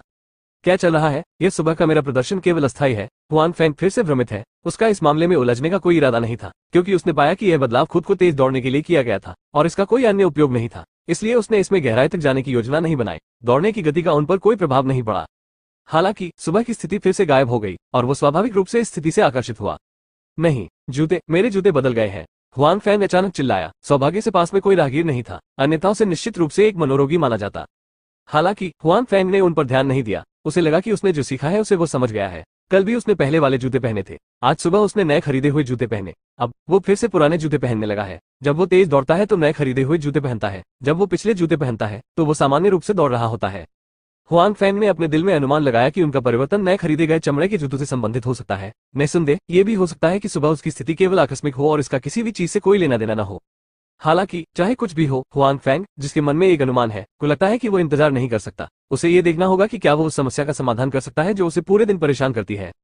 इसलिए हुआंग फेंग ने अपनी वापसी की गति तेज करना शुरू कर दिया। जून का महीना था, मौसम पहले से ही बहुत गर्म था, रात में भी हवा का तापमान गर्म था। हुआंग फेंग जितनी तेजी से भाग सकता था वापस भागा। उसके पूरे सिर पर पसीना आने में देर नहीं लगी। हालांकि अब हुआंग फेंग को इसकी परवाह नहीं है। उसे जल्द से जल्द घर जाना है। उसने सहज ही महसूस किया कि जीवन बदल रहा है। घर भागने के लिए हौंफ रहा है, पैर नर्म हो गए हैं, लेकिन हुआंग फेंग आराम करने को तैयार नहीं है। जल्दी से जूते की जोड़ी निकाली, ध्यान से देखा। ठीक है, ये बहुत चिकना है और कारीगरी काफी अच्छी है। यह नहीं देखा जा सकता है कि यह नकली है। चमड़े के जूते की ऐसी जोड़ी खरीदने के लिए 100 युआन से अधिक का मूल्य है, लेकिन क्या इसमें कुछ खास है? हुआंग फेंग अपने जूते हाथों में लेकर जमीन पर बैठ गए। लगता है यहाँ कुछ है। हुआंग फेंग को अचानक पता चला कि उसे अपने जूतों की सतह पर एक शब्द जैसा कुछ दिखाई दे रहा था। इसलिए हुआंग फेंग ने अपने जूते अपनी आंखों के सामने एक दूसरे के करीब रखे, ताकि उन्हें यकीन हो जाए कि उन्होंने उन्हें सही ढंग से पढ़ा है। जूतों के ऊपर शब्दों की एक पंक्ति हवा में तैर रही थी। अनाम चमड़े के जूते। प्रोफेसर नॉर्थ ने अनजाने में जो आविष्कार किया, उसमें दौड़ने की गति बढ़ाने, उछाल बल बढ़ाने, वायु पारगम्यता, क्रूरता, आसानी से क्षतिग्रस्त न होना, धूल से दूषित न होना आदि विशेषताएं हैं। ये फोन पारदर्शी है, लेकिन हुआंग फेंग अभी भी इन्हें स्पष्ट रूप से देख सकते हैं। हालांकि उनके करीब जाना बेहतर है। हुआंग फेंग ने दोबारा कोशिश करने के बाद पाया कि वो उन्हें तभी देख सकता है जब वो उन पर ध्यान केंद्रित करेगा, नहीं तो उसे कुछ भी दिखाई नहीं देता था। क्या बात है, शब्द कैसे हो सकते हैं? प्रोफेसर नॉर्थ का आविष्कार क्या है? जब वो नकली चमड़े के जूते बनाता है तो उसे प्रोफेसर कब कहा जा सकता है? इसके अलावा इन जूतों में बहुत सारी विशेषताएं हैं। हुआंग फेंग ने फोन को देखा चमड़े के जूतों पर। फिर उसने चाकू उठाया और धीरे से चमड़े के जूतों पर रगड़ा। उन्होंने पाया कि कोई निशान नहीं बचा है, केवल ताकत बढ़ाने के लिए। उसने पाया कि यह अभी भी वैसा ही था। अंत में हुआंग फेंग ने लगभग पूरी ताकत लगा दी, केवल उस पर एक हल्की सफेद रेखा छोड़ी और जल्द ही फिर से गायब हो गई। ऐसा लगता है कि कोई गलती नहीं है, बात सच होनी चाहिए। सुबह चमड़े के जूतों की इस जोड़ी के कारण मेरी भी यही स्थिति थी। हालांकि यह नकली है।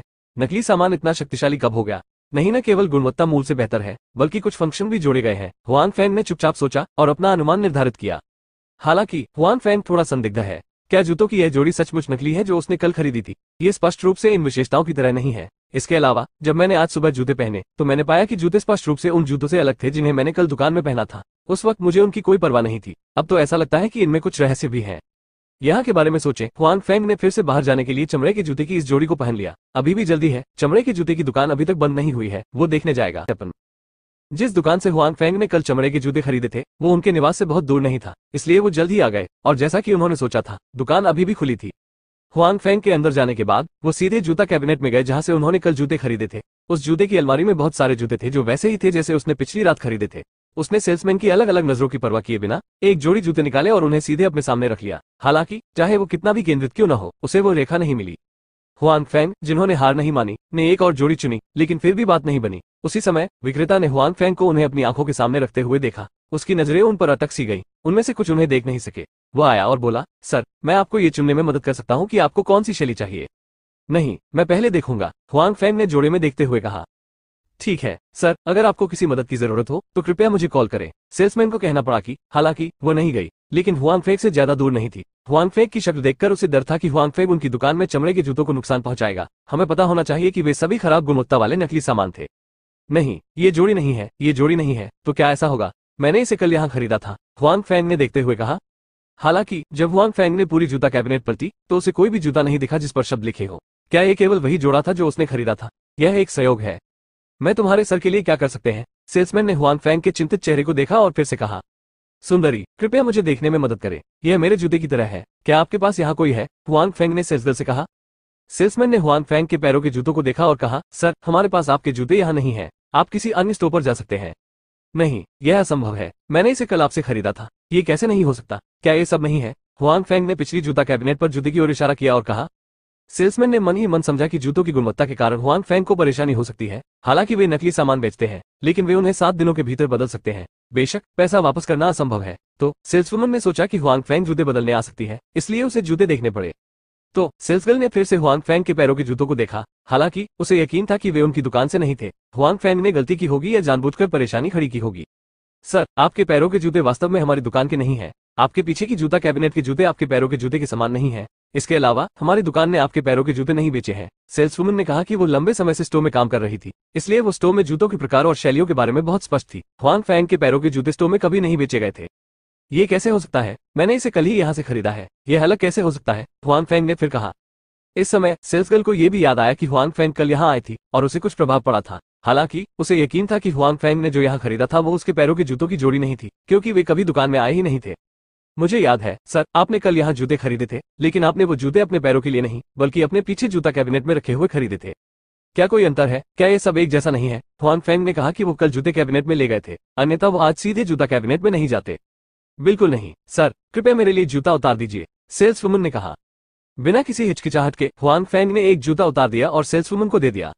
सेल्सवुमन ने जूता कैबिनेट से एक और जूता निकाला और दोनों जूते एक साथ रख दिए और कहा, सर देखिए, ये दोनों जूते पहली नजर में एक जैसे हैं, लेकिन अभी भी कई अंतर है। सबसे पहले वे अलग दिखते हैं। एक है गहरा, दूसरा हल्का है, दूसरा ऊपरी भाग पर है, दूसरा पैटर्न वाला नहीं है। इसके अलावा इस जूते का पंजा थोड़ा तेज है और यह अधिक चिकना है। हमारे जूते के तलवे के नीचे एक ट्रेडमार्क है, आपका कोई नहीं है। ट्रेडमार्क इस पर मुद्रित है और ये थोड़े समय में गायब नहीं हो सकता। सेल्सगर्ल ने एक एक करके विश्लेषण किया कि हुआंगफेंग को भी अब पता चल गया था कि दोनों जूतों के बीच बहुत अंतर थे। इसके अलावा सर, इन दोनों जूतों की सतह का डिजाइन अलग है। यदि आप ध्यान से देखेंगे तो आप इसे देख सकते हैं। इसके अलावा जब आप दोनों जूतों को अपने हाथों में पकड़ेंगे और उन्हें छुएंगे तो आपको अलग अलग महसूस होंगे। इसलिए आपके जूते वास्तव में हमारी दुकान में नहीं है। हमने अपनी दुकान में ऐसे जूते कभी नहीं बेचे हैं। सेल्सगर्ल ने कहा, दिल में ये तुकाव है। आपके जूते हम लोगों की तुलना में बहुत बेहतर लगते हैं। हुआंगफेंग ने जूते संभाले और उसे याद आया कि जो जूते उसने कल खरीदे थे वे वास्तव में वही थे जो सेल्सगर्ल के हाथ में थे। कल उन्होंने उनसे विस्तार से परिचय भी कराया। जाहिर है उसके हाथ में ये कल नहीं खरीदा गया था। क्या किसी ने उसके जूते गिरा दिए? हालांकि यह असंभव है। आप उन महंगे जूतों की अदला बदली भी नहीं कर सकते। आपके खुद के जूतों की जोड़ी की कीमत 100 युआन से अधिक है। इसके अलावा ये स्पष्ट है कि इस जोड़ी की गुणवत्ता अब बेहतर है। इतना मूर्ख कौन होगा? अच्छा, क्या आपको लगता है कि यह जूता खास है? हुआंगफेंग ने सेल्सगर्ल को फिर से जूते दिए। विशेष? आपका क्या मतलब है? सेल्सगर्ल ने जूते उठाए और संदेह से कहा। करीब से देखो और ध्यान केंद्रित करो। हुआंगफेंग मुझे याद दिलाता है।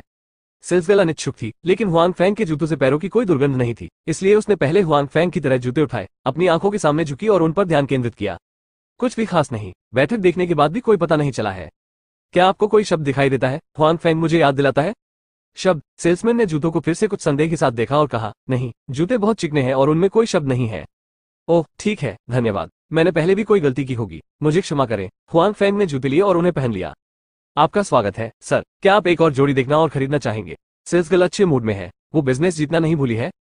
फिलहाल के लिए नहीं, मैंने इसे कल खरीदा था। जब मुझे इसकी आवश्यकता हो तो वापस आ जाना, हुआंगफेंग ने कहा।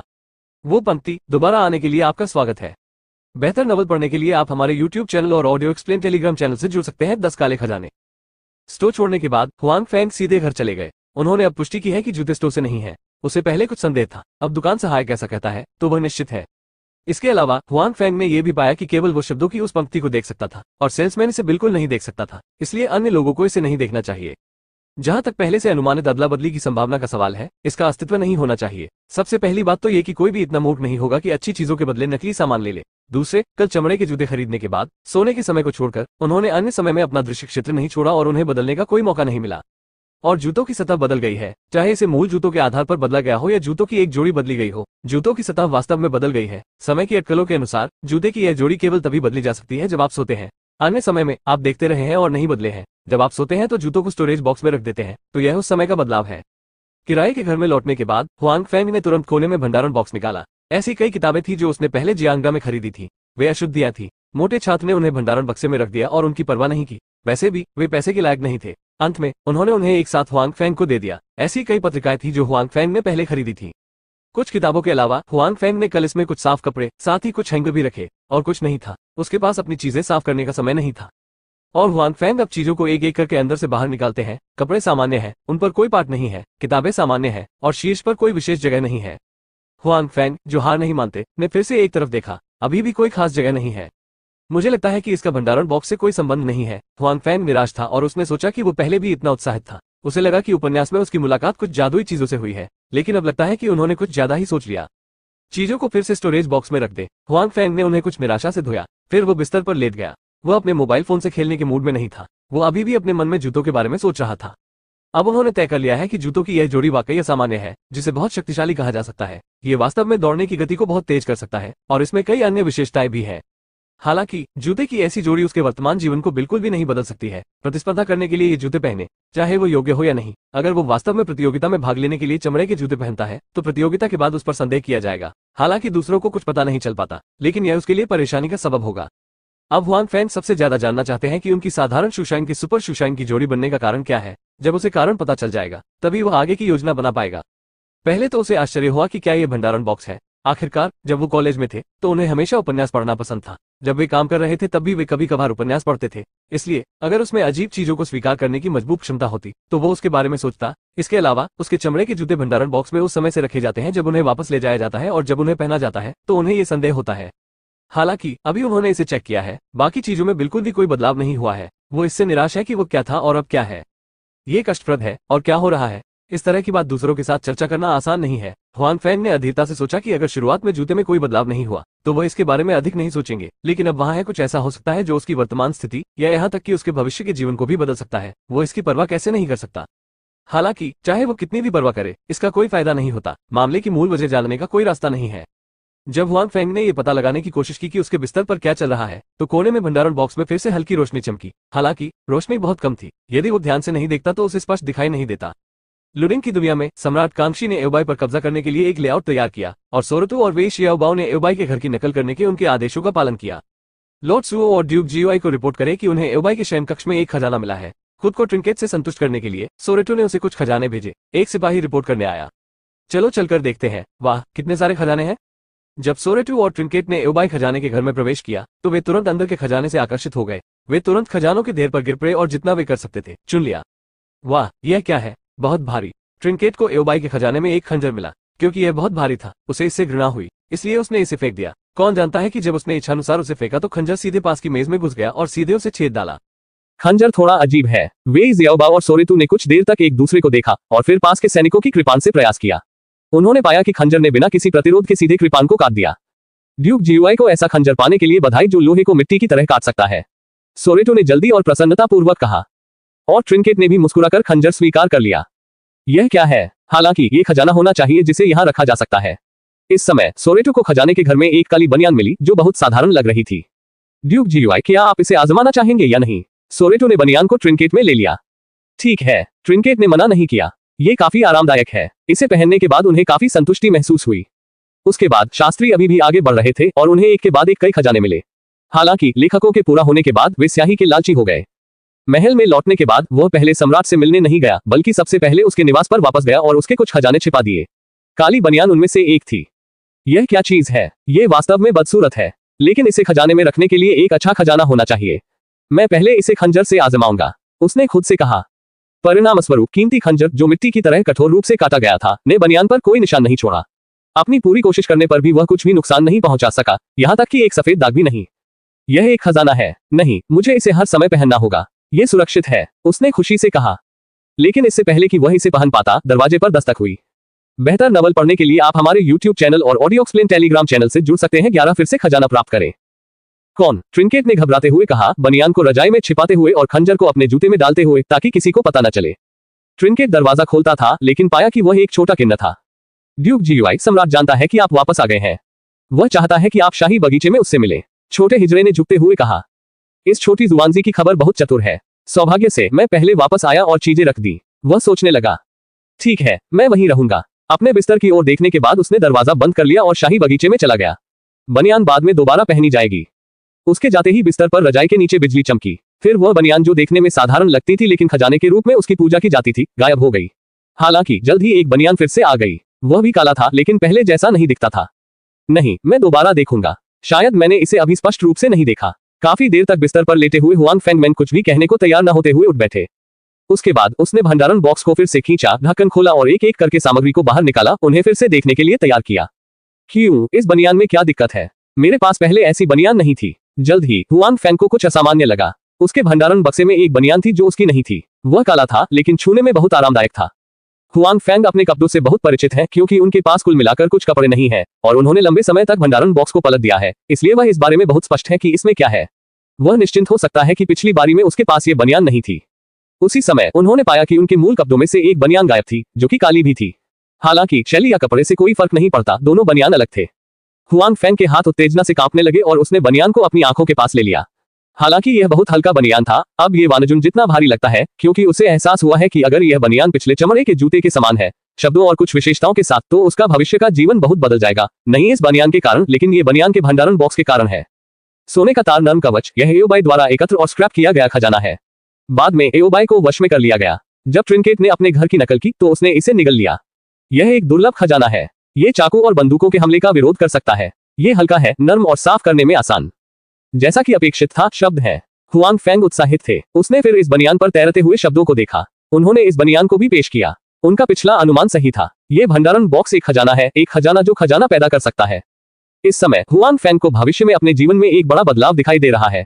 हालांकि यह बनियान अब भी उसके लिए बेकार है, लेकिन उसे इसमें उम्मीद नजर आती है। चूंकि यह भंडारण बॉक्स अतिरिक्त कार्यात्मक गुणों के साथ आपके जूते और कपड़ों को खजाने में बदल सकता है, तो अन्य चीजों के बारे में क्या ये खजाना बन जाएगा? हुआन फेंग ने अनुमान लगाया कि यह संभव है। ये सोचकर कि उसे भविष्य में सभी प्रकार के खजाने मिल सकते हैं, हुआन फेंग अपने उत्साह को रोक नहीं सका। हालांकि उसके जीते हुए 2 खजाने उसके काम नहीं आए, लेकिन लंबे समय के बाद भविष्य में जरूर काम आएंगे। इसके अलावा इसका मतलब यह नहीं है कि ये दोनों चीजें बेकार हैं। क्या उन चमड़े के जूतों ने आज चोर को पकड़ने में उसकी मदद नहीं की? साथ ही यह सोने का मुलायम कवच भी उसकी सुरक्षा कर सकता है।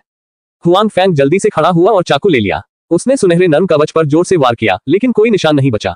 ऐसा लगता है कि यह तलवार और बंदूक के हमले का सामना कर सकता है, जैसा कि शब्द कहते हैं, लेकिन मुझे नहीं पता कि यह बंदूक के हमले का सामना कर सकता है या नहीं।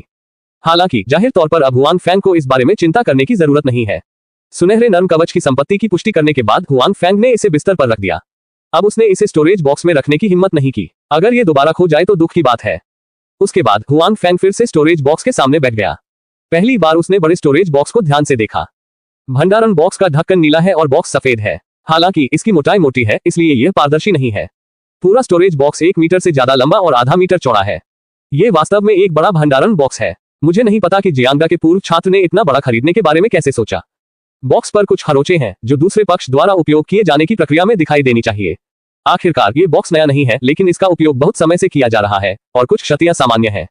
हालांकि हुआन फेंग जिजे ने स्टोरेज बॉक्स को ध्यान से देखा और पाया कि इसके बड़े आकार के अलावा इसमें कुछ भी खास नहीं था। इसमें कोई आश्चर्य नहीं कि जियांगा के उन छात्रों ने इसकी परवाह नहीं की और इसे सीधे हुआन फेंग को दे दिया। बेशक हुआन फेंग को नहीं पता कि स्टोरेज बॉक्स का नया कार्य मूल है या नहीं। हालांकि हुआन फेंग का अनुमान है कि यह बाद वाला होना चाहिए। यदि पूर्व मामला है तो यह असंभव है कि जियांगा के छात्र ने इसे नहीं पाया। आखिरकार वह इतने लंबे समय से इसका उपयोग कर रहा है। एक बार जब उसे यह फंक्शन मिल जाता है तो दूसरा पक्ष निश्चित रूप से खजाना भी एकत्र कर लेगा। इसे बाहर निकालना असंभव है। यह मत कहो कि यह हुआन फेंग को दिया गया है। हुआन फेंग चाहे कितना भी पैसा खर्च कर दे, दूसरी पार्टी इसे नहीं बेचेगी, क्योंकि हुआन फेंग अब यही सोचते हैं। वह इस भंडारण पेटी को अवश्य अपने पास रखेगा और किसी को नहीं देगा। इससे कोई फर्क नहीं पड़ता कि दूसरा पक्ष कितना पैसा देता है। यह एक भंडारण बॉक्स है जो खजाना पैदा करेगा। यह एक ऐसी मुर्गी है जो सोने का अंडा दे सकती है। हुआन फेंग इसे तभी बेचेंगे जब उनका दिमाग खराब हो जाएगा। मुझे नहीं पता कि स्टोरेज बॉक्स की क्षमता जानने के बाद वरिष्ठ छात्र को कैसा महसूस होगा। हुआन फेंग ने मन ही मन सोचा। हालांकि ये भंडारण बॉक्स केवल तभी ऐसा है जब यह उसके अपने हाथों में हो। यदि ये दूसरे पक्ष के हाथ में रहा है तो यह अभी भी पहले जैसा ही हो सकता है। हालांकि मुझे नहीं पता कि एक बहुत ही साधारण भंडारण बॉक्स इतना खजाना कैसे बन जाता है। हुआन फेंग को इसकी कोई परवाह नहीं है। उसे बस इसके कार्य को जानने की जरूरत है। वह ये भी जानता है कि उसका भावी जीवन अलग होना चाहिए, क्योंकि भंडारण बॉक्स उसे गलती से मिल गया था। बेहतर नवल पढ़ने के लिए आप हमारे YouTube चैनल और ऑडियो एक्सप्लेन टेलीग्राम चैनल से जुड़ सकते हैं। 12 उत्साह। उसके बाद हुआंग फेंग ने सोचना शुरू किया कि स्टोरेज बॉक्स का उपयोग कैसे किया जाए। 2 अनुभव हुए हैं। हुआंग फेंग ने अनुमान लगाया कि इस भंडारण बॉक्स का कार्य इसमें जो कुछ भी डाला गया था उसे किसी अन्य समान चीज में बदलना होना चाहिए। हालांकि फंक्शन अधिक शक्तिशाली है। उदाहरण के लिए साधारण शांघाई चमड़े के जूतों की एक जोड़ी बहुकार्यात्मक रनिंग शूज की एक जोड़ी बन गई है। जूतों की इस जोड़ी के साथ हुआंग फेंग दूसरों की तुलना में तेज नहीं दौड़ सकते। वे पेशेवर एथलीट खराब हैं और भी तेज। दूसरे, यह उन चीजों का स्रोत है। चमड़े के जूतों की पहली जोड़ी का आविष्कार प्रोफेसर नॉर्थ ने किया था। प्रोफेसर नॉर्थ ने इसके बारे में कभी नहीं सुना है, इसलिए यह आंकने का कोई तरीका नहीं है कि वह कौन है। हालांकि अभी जीता गया गोल्डन सिल्क सॉफ्ट आर्मर अलग है। हुआंग फेंग एओबाई और वेई शियाओबाओ की प्रसिद्धि के लिए बहुत प्रसिद्ध है। उन्होंने टीवी नाटक लुडिंग जी को 1 से अधिक बार देखा है और इसके 1 से अधिक संस्करण है, इसलिए वह इसमें मौजूद लोगों और चीजों के बारे में अधिक जानता है। ये एक सुनहरा रेशम मुलायम कवच वास्तव में लुडिंग की दुनिया में एक दुर्लभ खजाना है।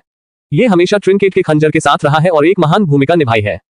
तो इस सुनहरे धागे और नरम कवच का परिचय देखने के बाद हुआंग फेंग को पहले से ही पता है कि यह चीज टीवी नाटक या उपन्यास लुडिंग से है, यानी उसका भंडारण बॉक्स टीवी नाटक को कनेक्ट कर सकता है, दृश्य या उपन्यास दृश्य इत्यादि, संभवतः फिल्म के दृश्य से भी जुड़ सकते हैं। कहने का तात्पर्य यह है कि जब तक खजाने टीवी या फिल्म या उपन्यास में दिखाई देते हैं तब तक उनका अपना भंडारण बॉक्स उनकी जगह ले सकता है। बेशक ये खजाने की जगह नहीं ले सकता, लेकिन एक बहुत ही सामान्य चीज है। ये किसका स्थान लेगा, इसके लिए हुआंग फेंग को और निर्णय की आवश्यकता है। ये कुछ चीजें हैं जो हुआंग फेंग वर्तमान में स्टोरेज बॉक्स के कार्य के बारे में सोच सकते हैं। हालांकि ऐसी और भी चीजें हैं जिनके बारे में वह नहीं जानता। उदाहरण के लिए इसे कितनी बार बदलने की आवश्यकता है, प्रतिस्थापित वस्तुओं के लिए क्या आवश्यकताएं हैं, फिल्मों, टीवी और उपन्यासों के दृश्यों के अलावा ये किससे संपर्क कर सकता है, आदि। इसलिए हुआंग फेंग को फिलहाल स्टोरेज बॉक्स के बारे में ज्यादा जानकारी नहीं है। हालांकि ये हुआंग फेंग के प्यार और इसके प्रति ध्यान को प्रभावित नहीं कर सकता है। जब तक वह भंडारण बॉक्स का अच्छा उपयोग करता है, उसका भावी जीवन निश्चित रूप से अधिक अद्भुत होगा। आखिरकार भगवान मुझसे मिलने आए हैं। हाँ, इस बच्चे के साथ मेरा दोस्त विकसित हो जाएगा। क्या वह किंवदंती में नायक है? खैर, मैं बहुत सुंदर हूँ, मुझे मुख्य पात्र होना चाहिए। हाँ, हुआंग फेंग बड़ा भंडारण बॉक्स पकड़ता है और हंसता है। अब वह अच्छे मूड में है। वह सभी को बताना चाहेंगे कि उनके पास एक खजाना है और वह विकसित होने वाला है। हालांकि उसने अपना सिर पूरी तरह से नहीं खोया है। वह भी इस तरह की बात जानता है। दूसरे लोग जितना कम जाने उतना अच्छा है। वह भी सच्चाई जानता है कि हर कोई निर्दोष है और दोष वहन करता है। यदि अन्य लोगों को उसके भंडारण बॉक्स को पीटने का विचार पता है तो उसके पास कोई विरोधी प्रतिरोध नहीं है। नहीं, किराए के घर में इतना महत्वपूर्ण खजाना रखना सुरक्षित नहीं है। जो लोग यहाँ रहते हैं वे पहले से ही विविध हैं। वे सस्ते किराए के लालची होते थे। जब उनके पास पैसा होता है तो उन्हें जल्दी से चले जाना चाहिए। अगर उनके पास पैसा है वे एक घर खरीदेंगे। अगर उनके पास घर खरीदने के लिए पैसे नहीं है तो उन्हें अच्छे वातावरण और सुरक्षित समुदाय के साथ एक जगह किराए पर लेनी होगी। हुआंग फेंग ने अपने स्टोरेज बॉक्स को देखा और कहा, ये स्टोरेज बॉक्स अब उनकी सारी उम्मीद है। बेशक वह इसे बहुत महत्व देते हैं और यहाँ का वातावरण स्पष्ट रूप से बहुत असुरक्षित है। इस बारे में सोचने के बाद हुआंग फेंग ने सोचा कि स्टोरेज बॉक्स में क्या रखा जाए। उनके अवलोकन के अनुसार हालांकि भंडारण बॉक्स के प्रत्येक प्रतिस्थापन का समय अनिश्चित है, ऐसा लगता है कि हर बार एक ही प्रकार की केवल एक वस्तु की आवश्यकता होती है। उसने पहले उसमें कई कपड़े रखे। अब जब उसे एक सुनहरा रेशम मुलायम कवच मिलता है तो उसके पास केवल एक कपड़ा गायब होता है। इसलिए एक ही समय में इतने सारे कपड़े रखना स्पष्ट रूप से भंडारण बॉक्स की जगह की बर्बादी है। हालांकि स्टोरेज बॉक्स सामान्य स्टोरेज बॉक्स से बड़ा है। हुआंग फेंग ने पहले सोचा था कि यह कुछ जगह घेरता है, लेकिन अब उन्हें लगता है कि यह बहुत छोटा है। भंडारण बक्सा जितना बड़ा होगा वह उसमें उतनी ही अधिक चीजें रख सकता है और उतने ही अधिक अवसर चुन सकता है। यदि भंडारण बॉक्स को एक समय में 2 या 3 से बदल दिया जाता है, भले ही एक समय में केवल एक ही हो, लेकिन चुनने के अधिक अवसर होते हैं और खजाने हासिल करने के अधिक अवसर होते हैं। आखिरकार यदि आप कम चीजें डालते हैं, यदि उन चीजों को भंडारण बॉक्स द्वारा प्रतिस्थापित नहीं किया जा सकता है तो वे बर्बाद हो जाएंगी। इसलिए हुआंग फेंग ने जल्दी से उसमें मौजूद सभी चीजें खाली कर दी और फिर कपड़े का एक टुकड़ा और एक किताब रख दी। इस तरह इसमें जगह काफी बड़ी हो जाएगी। बाद में हुआंग फेंग ने सोचना शुरू किया कि बाकी जगह में क्या रखा जाए। हुआंग फेंग खड़े हुए और अपने आसपास की ओर देखा। पैसे बचाने के कारण उसके किराए के कमरे में सामान कम था। उसने दैनिक उपयोग के लिए कुछ वस्तुएं दी और ऐसा प्रतीत हुआ कि उसके अलावा और कुछ नहीं था। इससे पहले कोई फर्क नहीं पड़ता था, लेकिन अब हुआंग फेंग को लगा कि उनके पास सामग्री की गंभीर कमी है। नहीं, मैं कल काम के बाद खरीदारी करने जा रहा हूँ। मैं वापस और चीजें खरीदूंगा। हालांकि बहुत अधिक जमा नहीं है। भले ही नई कंपनी का वेतन समय पर नहीं दिया जा सकता है, अगले महीने के लिए उसका किराया शुल्क तय नहीं किया जाएगा, लेकिन हुआंग फेंग भी जानते हैं कि यह पैसे बचाने का समय नहीं है, इसलिए उन्हें ऐसा करना चाहिए। दीर्घकालिक दृष्टिकोण अपनाएं।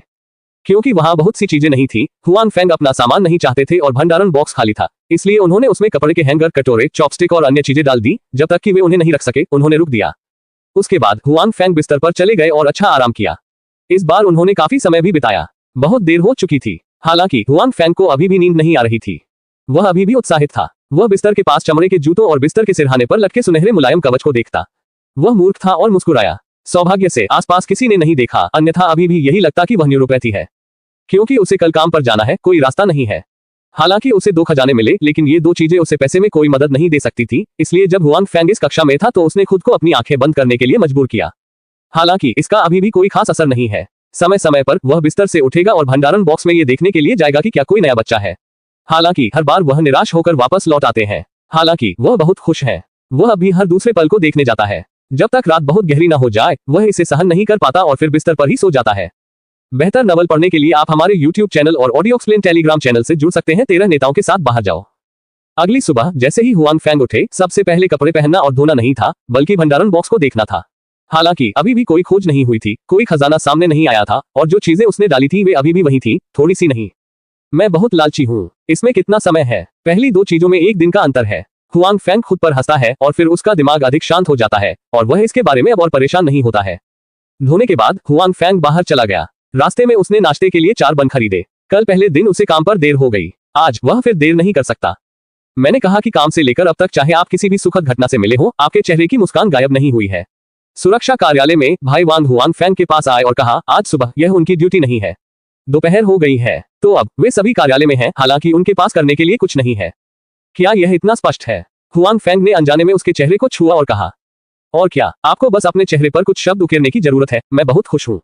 भाई वांग ने कहा, जब मैं सुबह काम पर गया तो रास्ते में मुझे 100 युआन मिले। हुआंग फैंग ने कहा, कट, मैंने सोचा कि यह बहुत खुशी की बात है। 100 युआन ढूंढने में आपकी इतनी देर लगी। भाई वांग ने मौन होकर कहा, भाई वांग, मुझे संतुष्ट करना बहुत आसान है। अगर मुझे हर दिन 100 युआन मिल सकते हैं तो मैं हर दिन बहुत खुश रहूंगा। हुआंग फैंग ने मुस्कुराते हुए कहा, मुझे अभी भी प्रतिदिन 100 युआन मिलते हैं। आप जो सोचते हैं वह सुंदर है। भाई वांग ने कहा कि ऐसी खूबसूरत चीज से एक बार मिलना अच्छा रहेगा। हुआंग फैंग ने हर दिन उससे मिलने के बारे में भी सोचा। वह इतना भाग्यशाली था कि वह इसके बारे में सोच सका। इस समय सुरक्षा विभाग के प्रबंधक ने कार्यालय में प्रवेश करते ही आकर ताली बजाई। सभी लोग शांत रहे। मुझे कुछ कहना है। आईवी लीग फुटबॉल मैच पर हस्ताक्षर होने वाले हैं। राष्ट्रपति सु, इसका मतलब है कि हमें सुरक्षा विभाग में अधिक लोगों की आवश्यकता है। मुझे लगता है कि हुआंग फैंग को छोड़कर अन्य लोग इस खेल से परिचित हैं। जो अभी यहाँ आए हैं वे लाओ वांग से पूछ सकते हैं। अगर कोई भाग लेना चाहता है तो मैं ज्यादा कुछ नहीं कहूंगा, कृपया मुझे काम करने से पहले बताएं। दोपहर फुटबॉल मैच। हुआंग फैंग जिज्ञासु हैं। वे काम करने आते हैं। वे फुटबॉल मैच में कैसे भाग ले सकते हैं? जिया हुआंग, आप यहाँ नए हैं, शायद आप नहीं जानते, अब सरकार फुटबॉल को बहुत महत्व देती है, इसलिए हर साल कुछ फुटबॉल मैच होंगे। ये आईवी कप फुटबॉल मैच है। सभी उद्यमों में प्रांत को सक्रिय रूप से भाग लेने के लिए लोगों को भेजने की आवश्यकता है। मैच में भाग लेने वाली टीमें प्रांत के सभी निजी उद्यमों, राज्य के स्वामित्व वाले उद्यमों और उन संस्थानों से आती हैं। वैसे भी एक बड़ी कंपनी के रूप में हमारी कंपनी की टीमें बहुत अच्छी हैं। सूबे में एक टीम भेजेंगे। हालांकि हम हर साल भाग लेते थे और सोया सॉस खेलते थे। हम कभी भी शीर्ष 16 में नहीं रहे, आगे बूढ़े वांग ने समझाया। हुआंग फैंग ने यह दिखाने के लिए सिर हिलाया कि वह जानता था।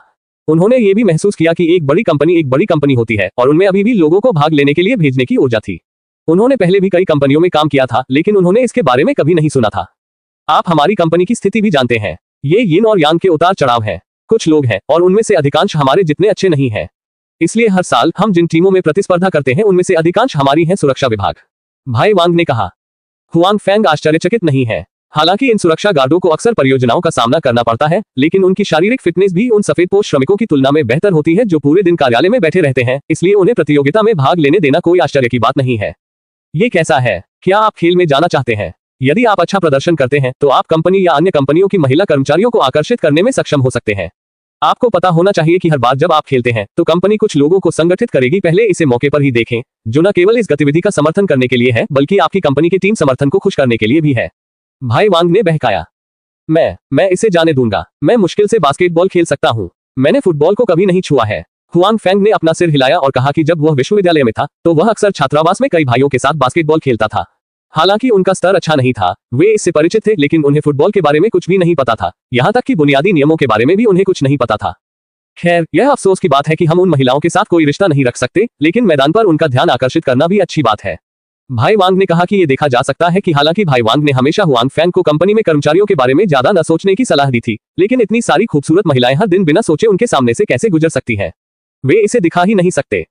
फुटबॉल की वजह से सुरक्षा कार्यालय में कई तरह की चर्चाएं हैं। उनमें से कुछ जो अक्सर खेल में भाग लेते हैं वे पहले से ही काम के बाद एक साथ प्रशिक्षण पर जाने पर चर्चा कर रहे हैं। तभी अचानक एक महिला ऑफिस में आए और सभी तुरंत शांत हो गए। निर्देशक झांग, आप यहाँ क्यों हैं? क्या बात है? हमें बुलाएं, हम खुद वहां जा सकते हैं। इस समय कोई जल्दी से महिला के पास गया और बहुत विनम्र स्वर में कहा, और प्रबंधक लियू ने कहा कि वह फुटबॉल खत्म करने के बाद बाहर चला गया था, इसलिए यहाँ कोई प्रभारी व्यक्ति नहीं था और वह व्यक्ति भी एक चतुर व्यक्ति था, इसलिए उन्होंने आगे बढ़ने की पहल की।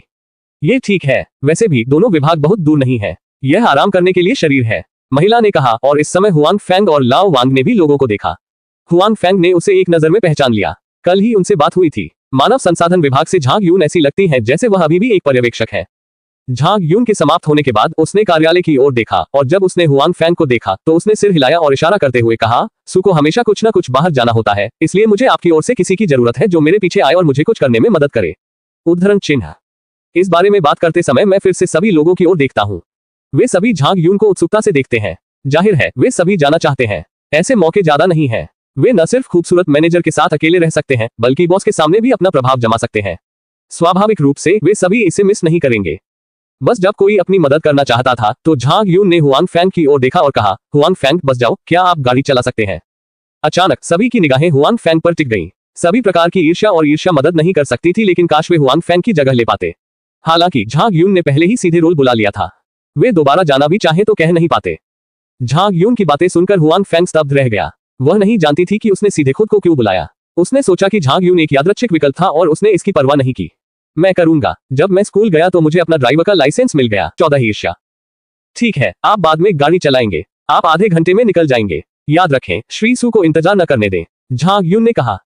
अच्छा ऐसा है, हुआंग फेंग ने सिर हिलाया। झांग यून के जाने के बाद सुरक्षा कार्यालय में विस्फोट हो गया। आप बहुत भाग्यशाली हैं, आपको अगले 2 दिनों में नेता के साथ बाहर जाने का मौका मिलेगा। हाँ, वो मिस्टर सू हैं, हमारी कंपनी की 2 सबसे खूबसूरत महिलाओं में से एक। आप हमसे ईर्ष्या करते हैं। हुआंग फेंग के आसपास के लोगों के एक समूह ने ईर्ष्यापूर्वक कहा कि वे ऐसी अच्छी चीज से मिलना चाहेंगे, लेकिन अब इसे नए आदमी ने लूट लिया है, वे कुछ नहीं कह सकते। ठीक है, मैं अभी यहाँ आया हूँ, मुझे कंपनी के बारे में नहीं पता। ये सू कौन है? लगता है आप उसे जानते हैं। हुआंग फेंग ने उत्सुकता से कहा कि वह नहीं जानता कि सू कौन थी। आप नहीं जानते मिस्टर सू? कुछ लोगों ने संदेह से कहा, लेकिन फिर उन्हें समझ में आया, हाँ आप कल ही आए थे, स्वाभाविक रूप से आप नहीं जानते। हालांकि कंपनी में कुछ समय के बाद कोई भी श्री सू को नहीं जानता है। तो हुआंग फेंग को लोकप्रिय विज्ञान मिला। महाप्रबंधक सू यूमो कंपनी के उप महाप्रबंधक हैं, जिन्हें कंपनी का नंबर 2 वास्तविक शक्ति आंकड़ा कहा जा सकता है। शुरुआत में तियानजियाओ समूह की स्थापना उनके और कंपनी के अध्यक्ष और महाप्रबंधक जी मिंगजियाओ ने की थी।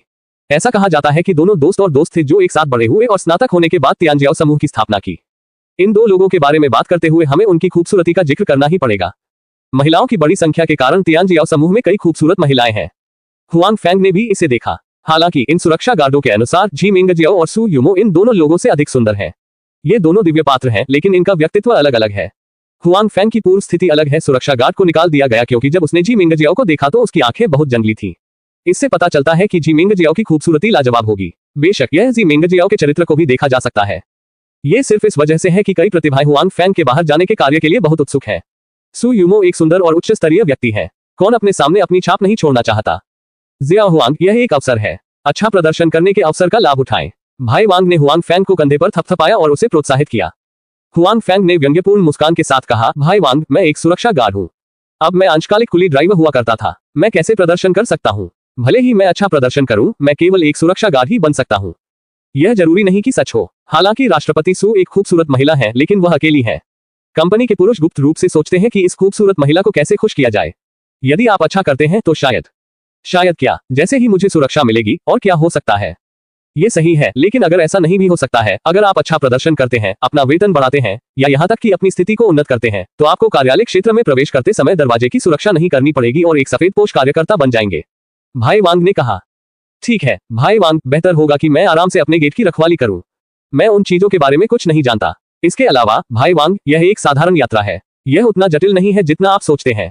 हुआंग फेंग ने व्यंग्यपूर्ण मुस्कान के साथ कहा, उनके विचार में यह एक बहुत ही सामान्य काम है। हुआंग फेंग की बातों ने सभी को चौंका दिया। यह सच है कि इस तरह की सैर से कुछ भी नहीं बदल सकता। वे पहले अन्य कर्मचारियों या वरिष्ठ प्रबंधकों के साथ बाहर नहीं गए थे और उन्होंने ये भी नहीं सुना था कि वेतन वृद्धि या नौकरी हस्तांतरण के लिए वरिष्ठ प्रबंधन द्वारा किसी की सराहना की गई हो। बीजिंग, अगर कंपनी में कोई नहीं है तो वे भर्ती कर सकते हैं। उनकी रक्षा करने की कोई आवश्यकता नहीं है, एन ली ने प्रचार किया, लेकिन इस बार हुआंग फेंग सुमो के साथ बाहर गए, जिससे हर कोई थोड़ा उत्साहित हो गया। रिकवरी देखकर हुआंग फेंग ने कहा, वैसे भाई वांग, वह महिला कंपनी में किस तरह के पद पर थी? ऐसा लगता है कि आप उसे जानते हैं। हुआंग फेंग ने जो नहीं कहा वह ये है कि आप उसकी चापलूसी कर रहे हैं। आपने न केवल शुरुआत में बातचीत करने की पहल की, बल्कि बाकी सभी के चेहरे पर मुस्कान आ गई। आपने निदेशक झांग कहा। वह कंपनी के मानव संसाधन विभाग की निदेशक है, जो कंपनी के कर्मचारियों की उपस्थिति और कल्याण की प्रभारी है। भाई वांग ने कहा। हुआंग फैंग समझते हैं कि उन्होंने प्रदर्शन क्यों किया। यही उनकी जीवनधारा है। इसका सीधा असर उनकी आय पर पड़ सकता है। कोई आश्चर्य नहीं कि वे ऐसा करते हैं। चलो जल्दी करो, कार जल्दी निकालो और इंतजार करो। राष्ट्रपति सू को पहले मत आने दो, तब तुम दुखी हो जाओगे। भाई वांग ने हुआंग फैंग को धक्का दिया और कहा, ठीक है, मैं पहले जाऊंगा, हुआंग फैंग ने कहा। उसके बाद हुआंग फैंग गैराज में गए और श्री सू की कार को बाहर निकाल दिया। झांग यून ने उसे पहले ही कार की चाबी दे दी थी। कंपनी भवन के दरवाजे तक गाड़ी चलाने के बाद हुआंग फैंग कार में इंतजार करने लगे। सच कहूं तो हुआंग फैंग का दिल अभी भी थोड़ा घबराया हुआ है। आखिरकार वो पहले से ही सभी लोगों के मुंह से सू यूमो की पहचान जानता है। जब वो पहली बार कंपनी में आए तो वरिष्ठ नेताओं के साथ अकेले बाहर गए। यदि उसने अच्छा प्रदर्शन किया या नहीं तो उसे किसी भी समय हटाया जा सकता था। इसके अलावा वो सूमो के चरित्र को नहीं जानती थी। इसके अलावा हुआंग शिफेंग ड्राइविंग में अच्छा है, लेकिन वो बहुत कुशल नहीं है। विश्वविद्यालय में ड्राइविंग लाइसेंस प्राप्त करने के बाद उन्हें गाड़ी चलाने के अधिक अवसर नहीं मिले। ग्रेजुएशन के बाद उनके पास अपनी कार खरीदने के पैसे नहीं थे। स्वाभाविक रूप से उसे गाड़ी चलाने का अवसर नहीं मिला, इसलिए उसे केवल अपना परिवार ही माना जा सकता है।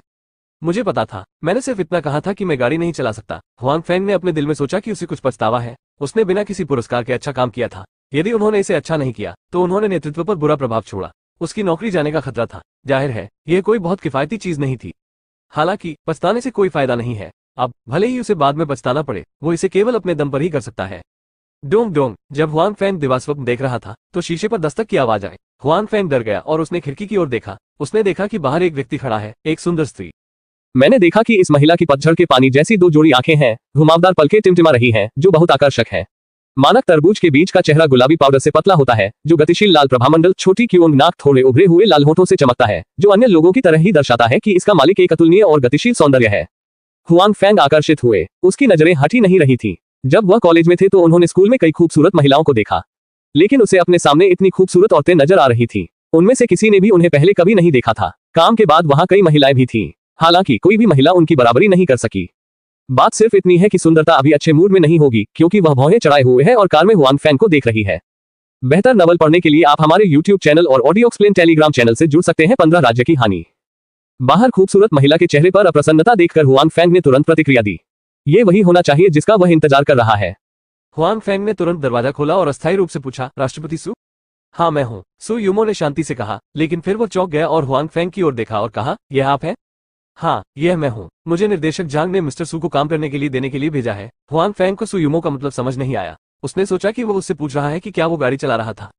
झांग यून, ठीक है, फिर कार में बैठो, सू भाषा मोरो को कहने का विचार आया। हुआंग फैंग अभी भी सोच रहा था कि सूमो के लिए दरवाजा खोला जाए या नहीं। हालांकि उसे उम्मीद नहीं थी कि सू यूमो खुद दरवाजा खोलेगी और यात्री सीट पर बैठेगी। हुआंग फैंग थोड़ा अजीब है। क्या नेता आमतौर पर पीछे नहीं बैठते? हालांकि उन्होंने पूछा नहीं। इसके बजाय वह कार में बैठा और उसे स्टार्ट कर दिया। कार बहुत शांत थी और उनमें से कोई भी कुछ नहीं बोल रहा था। सावधानी से गाड़ी चलाते हुए हुआंग फैंग ने चुपके से सूमो पर नजर डाली, जो सह चालक की सीट पर अपनी आंखें बंद कर रही थी। उसका चेहरा थोड़ा थका हुआ था, लेकिन इससे उसके आकर्षण पर कोई असर नहीं पड़ा। बादलों जैसी खूबसूरत महिलाओं की संगति में उसे सबसे खूबसूरत दो सुंदरियों में से एक के रूप में दर्जा दिया जा सकता है, जो उसके आकर्षण को दर्शाती है।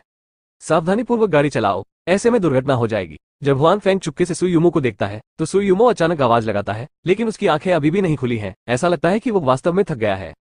सूमो की आवाज ने हुआंग फैंग को चौंका दिया। उसने गुप्त रूप से कहा कि वह अपने दृढ़ संकल्प में बहुत कमजोर था और हर समय लोगों को घूरता रहता था। हालांकि सूमो बहुत खूबसूरत थी और उसका आकर्षित होना सामान्य बात थी। यदि वह आकर्षित न होता तो वो मनुष्य न होता। हालांकि हुआंग फैंग ने तुरंत अपना सिर घुमाया और आगे की ओर देखा। उसका ड्राइविंग कौशल औसत था, इसलिए यदि वह वास्तव में विचलित होता तो दुर्घटना असंभव नहीं होती। आप कंपनी में कितने समय से हैं? सू यूमो की आवाज फिर से गूंजती है। 2 दिन, मैं कल ही आया था, हुआंग फैंग ने गाड़ी चलाते हुए कहा। इस बार उसने इधर उधर देखने की हिम्मत नहीं की। 2 दिन, कोई आश्चर्य नहीं कि मैंने तुम्हें पहले नहीं देखा। सू ने कहा, तुमने पहले क्या किया? एथलीट? एथलीट नहीं, मैंने पहले बहुत काम किया है, लेकिन मैं एथलीट नहीं रहा हूँ, हुआंग फैंग ने कहा। उसके बाद कुछ ने साहसपूर्वक पूछा, राष्ट्रपति सू ऐसा क्यों कहते हैं? इस बार सू यूमो ने आखिरकार अपनी आंखें खोली और आश्चर्य से हुआंग फैंग को देखा। अप्रत्याशित रूप से उसने खुद से पूछा। हालांकि उसने इसे छिपाने का इरादा नहीं किया और कहा, मैंने कल सुबह तुम्हें चोर को पकड़ते देखा था। हुआंग फैंग को अचानक एहसास हुआ कि ऐसा ही था। उनकी गति आम एथलीटों की तुलना में बहुत तेज थी। यह आश्चर्य की बात नहीं है कि सूमो के पास यह विचार होगा। मुझे उम्मीद नहीं थी कि तुम इतने तेज होगे। क्या तुमने पहले अभ्यास किया है? ऐसा लगता है कि सू यूमो को इस विषय में अधिक रुचि है और फिर पूछती है, मुझे नहीं लगता कि मैंने अभ्यास किया है। मैं आमतौर पर दौड़ना और आंख बंद करके व्यायाम करना पसंद करता हूँ। हुआंग फैंग ने कहा कि वो सूमो को यह नहीं बताएंगे कि उन्होंने जादुई चमड़े के जूते पहने हुए हैं। सू यूमो ने सिर हिलाया, आगे कुछ नहीं पूछा, लेकिन कहा, क्या आप कॉलेज के छात्र हैं?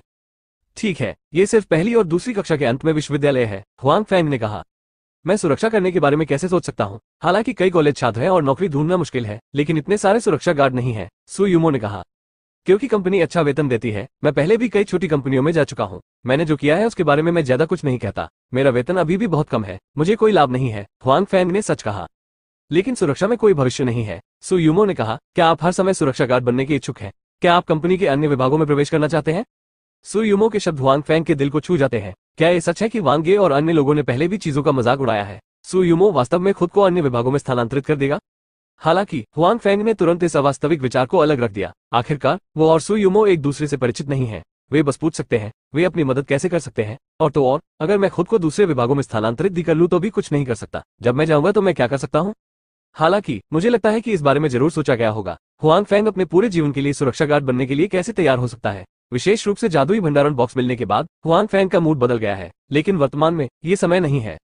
मैंने इसके बारे में सोचा है, मैं इसके बारे में नहीं सोचता। हालांकि मैं अपनी क्षमता जानता हूं। अगर मैं अब कंपनी के अन्य विभागों में जाता हूं तो मैं कुछ नहीं कर सकता। मैं जाकर भी कुछ नहीं कर सकता, हुआंग फैंग ने कहा। सु यूमो हुआंग फैंग की बातें सुनता है, लेकिन वो इससे इनकार नहीं कर सकता। वो फिर से अपनी आंखें बंद कर लेता है और कार में अपनी शांति पाता है। मिस्टर सु, हम यहाँ हैं। जब वो गंतव्य पर पहुंचे तो हुआंग फैंग ने देखा कि सु यूमो के पास कोई प्रतिक्रिया नहीं थी, इसलिए उन्हें फुसफुसाना पड़ा। एनिंग, जो जानती है कि सु यूमो खर्राटे ले रही है, जैसे कि अभी अभी उठी हो, कुछ छोटी लड़कियों की तरह अपना मुंह थपथपा रही है, अपनी आंखें मल रही हैं। ऐसा लगता है कि वो हुआंग फैंग की नींद में खलल डालने से बहुत असंतुष्ट है। हालांकि सु यूमो की हरकत जल्द ही शांत हो गई, क्योंकि उसे एहसास हुआ कि यह उसके अपने घर या कार्यालय में नहीं, बल्कि एक कार में था। और इससे भी महत्वपूर्ण बात यह है कि कार में एक आदमी था।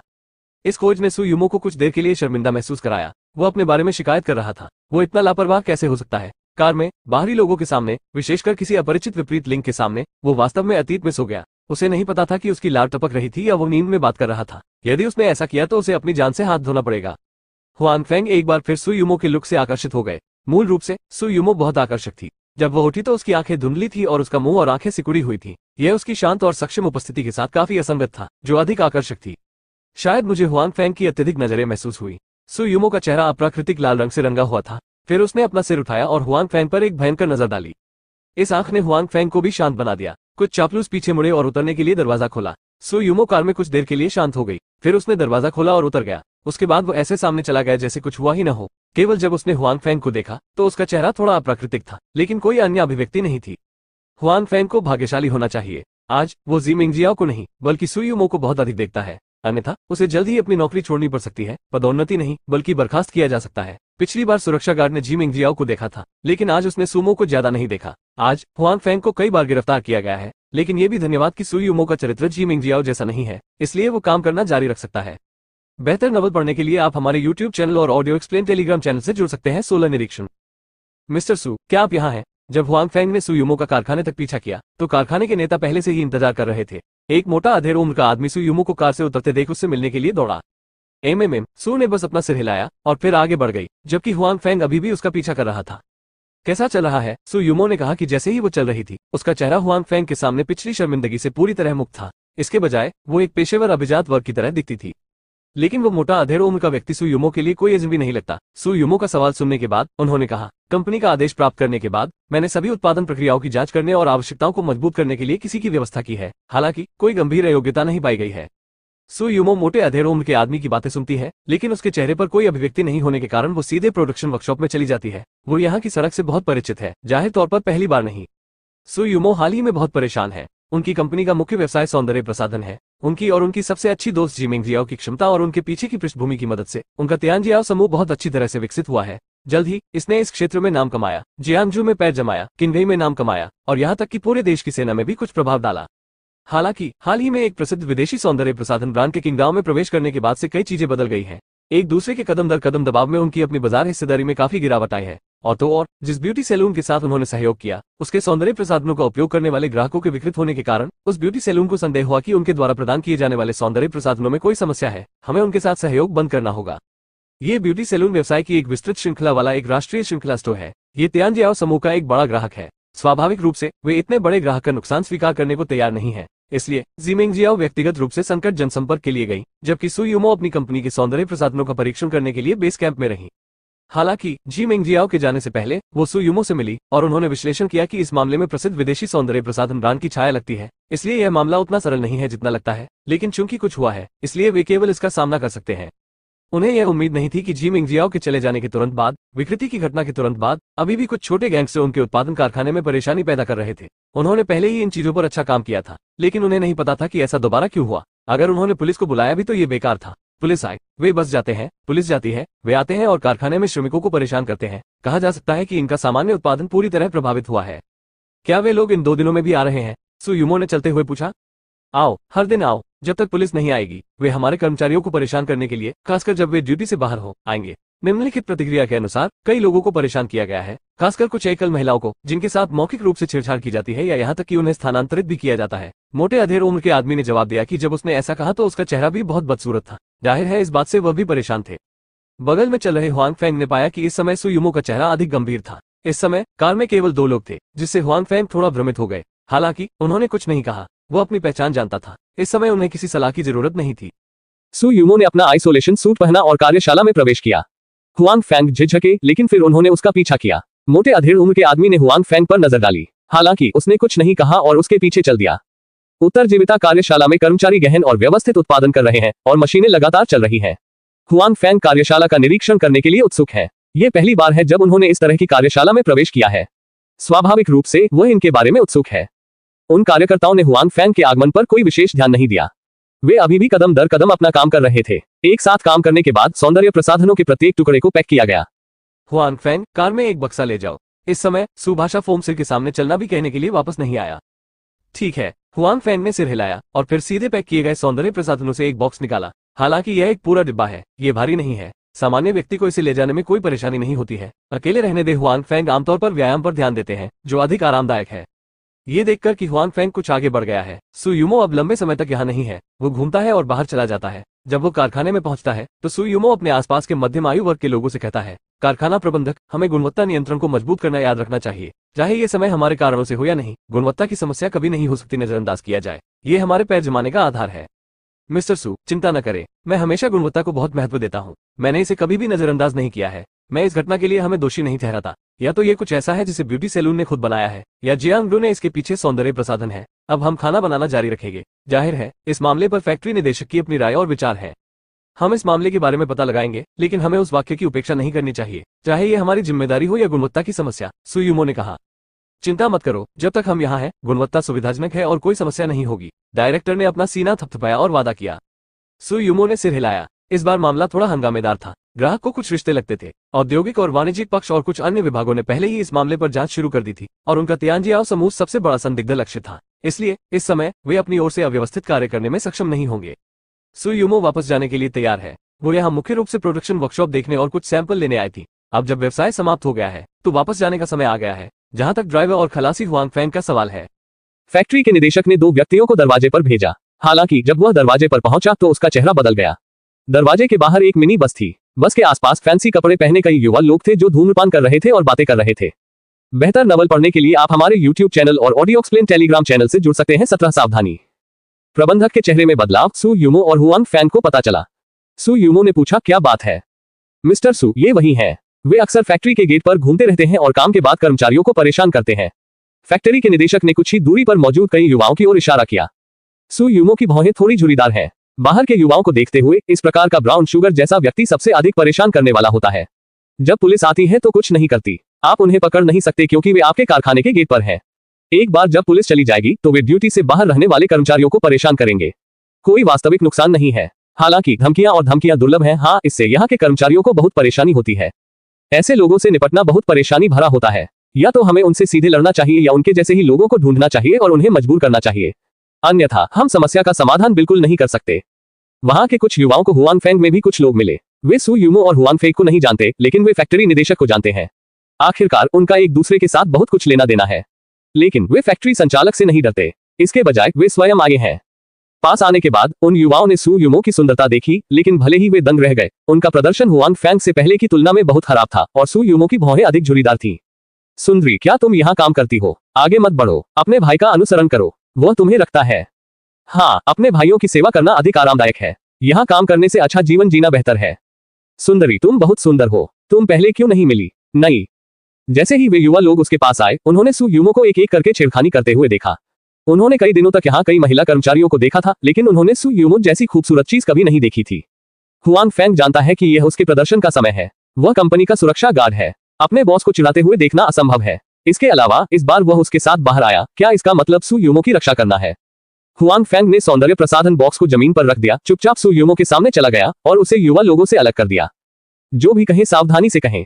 हुआन फैंग ने कई लोगों की ओर देखा और कहा, आपका टीएम कौन है? मैं जो भी कहूं, अर्थात तुम छोटे मूर्ख, मुझसे दूर हो जाओ। दादाजी को सुंदर महिलाओं को देखने के लिए परेशान मत करो।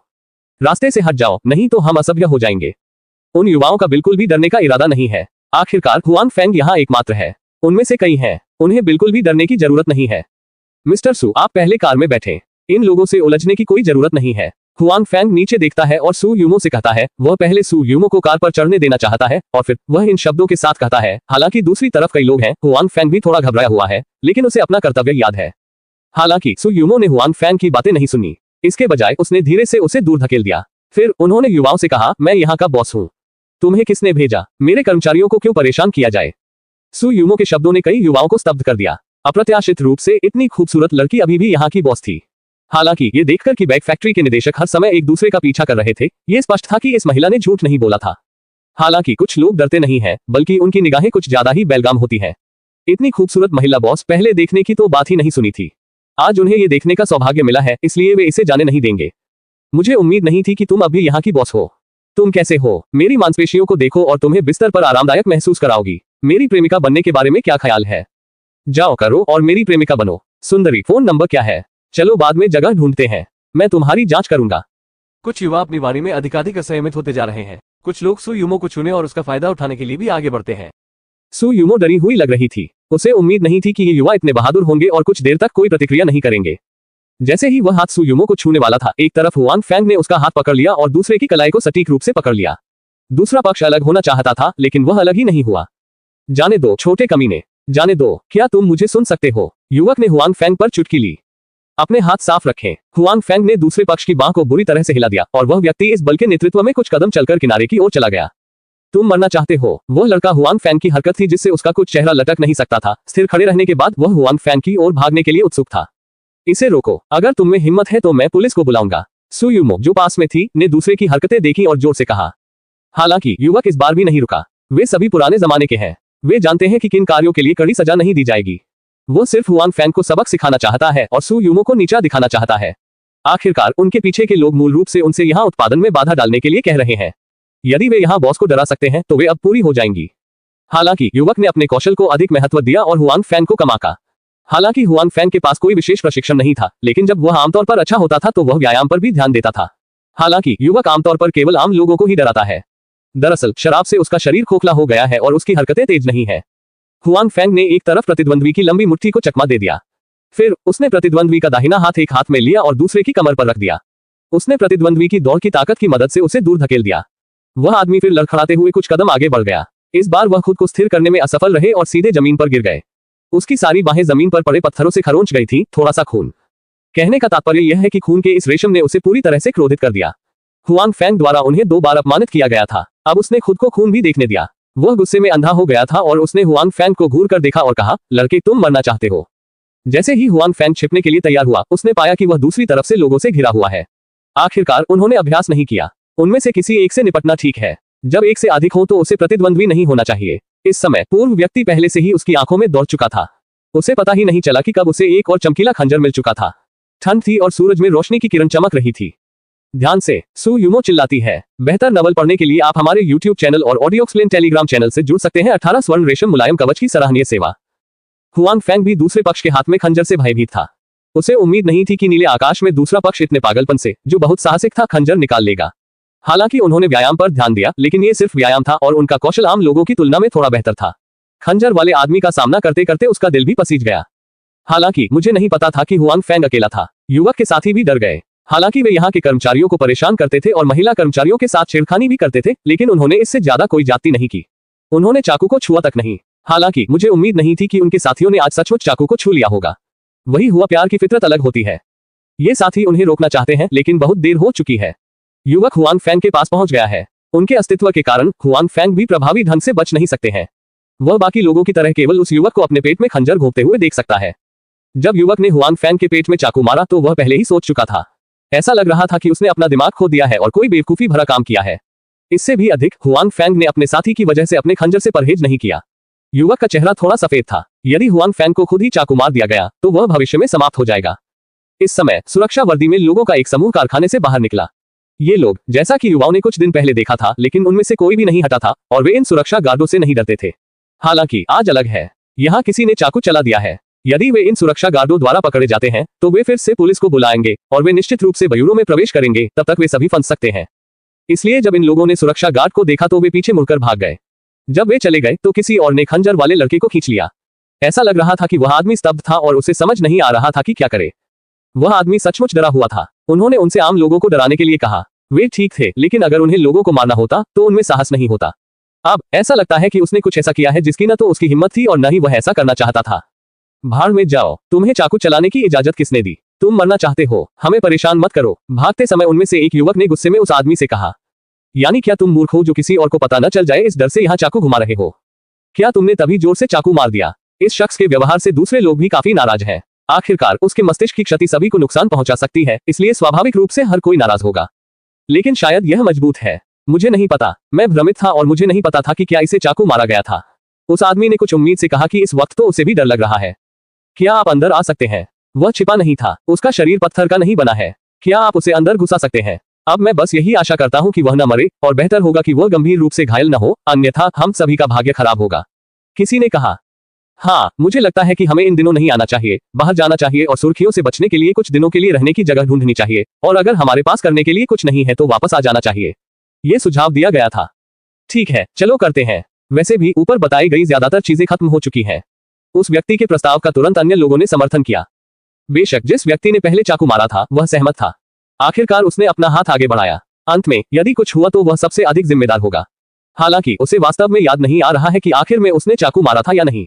आखिरकार वो उस समय सचमुच अज्ञानी था। हालांकि उन्होंने ये भी सोचा कि उनका साथी सही था। हुआंग फैंग का शरीर पत्थर नहीं था। वह उस समय गुस्से में था और मजबूत भी था। ये छोटी बात नहीं है, इसलिए इसमें छुरा घोंपा गया होगा।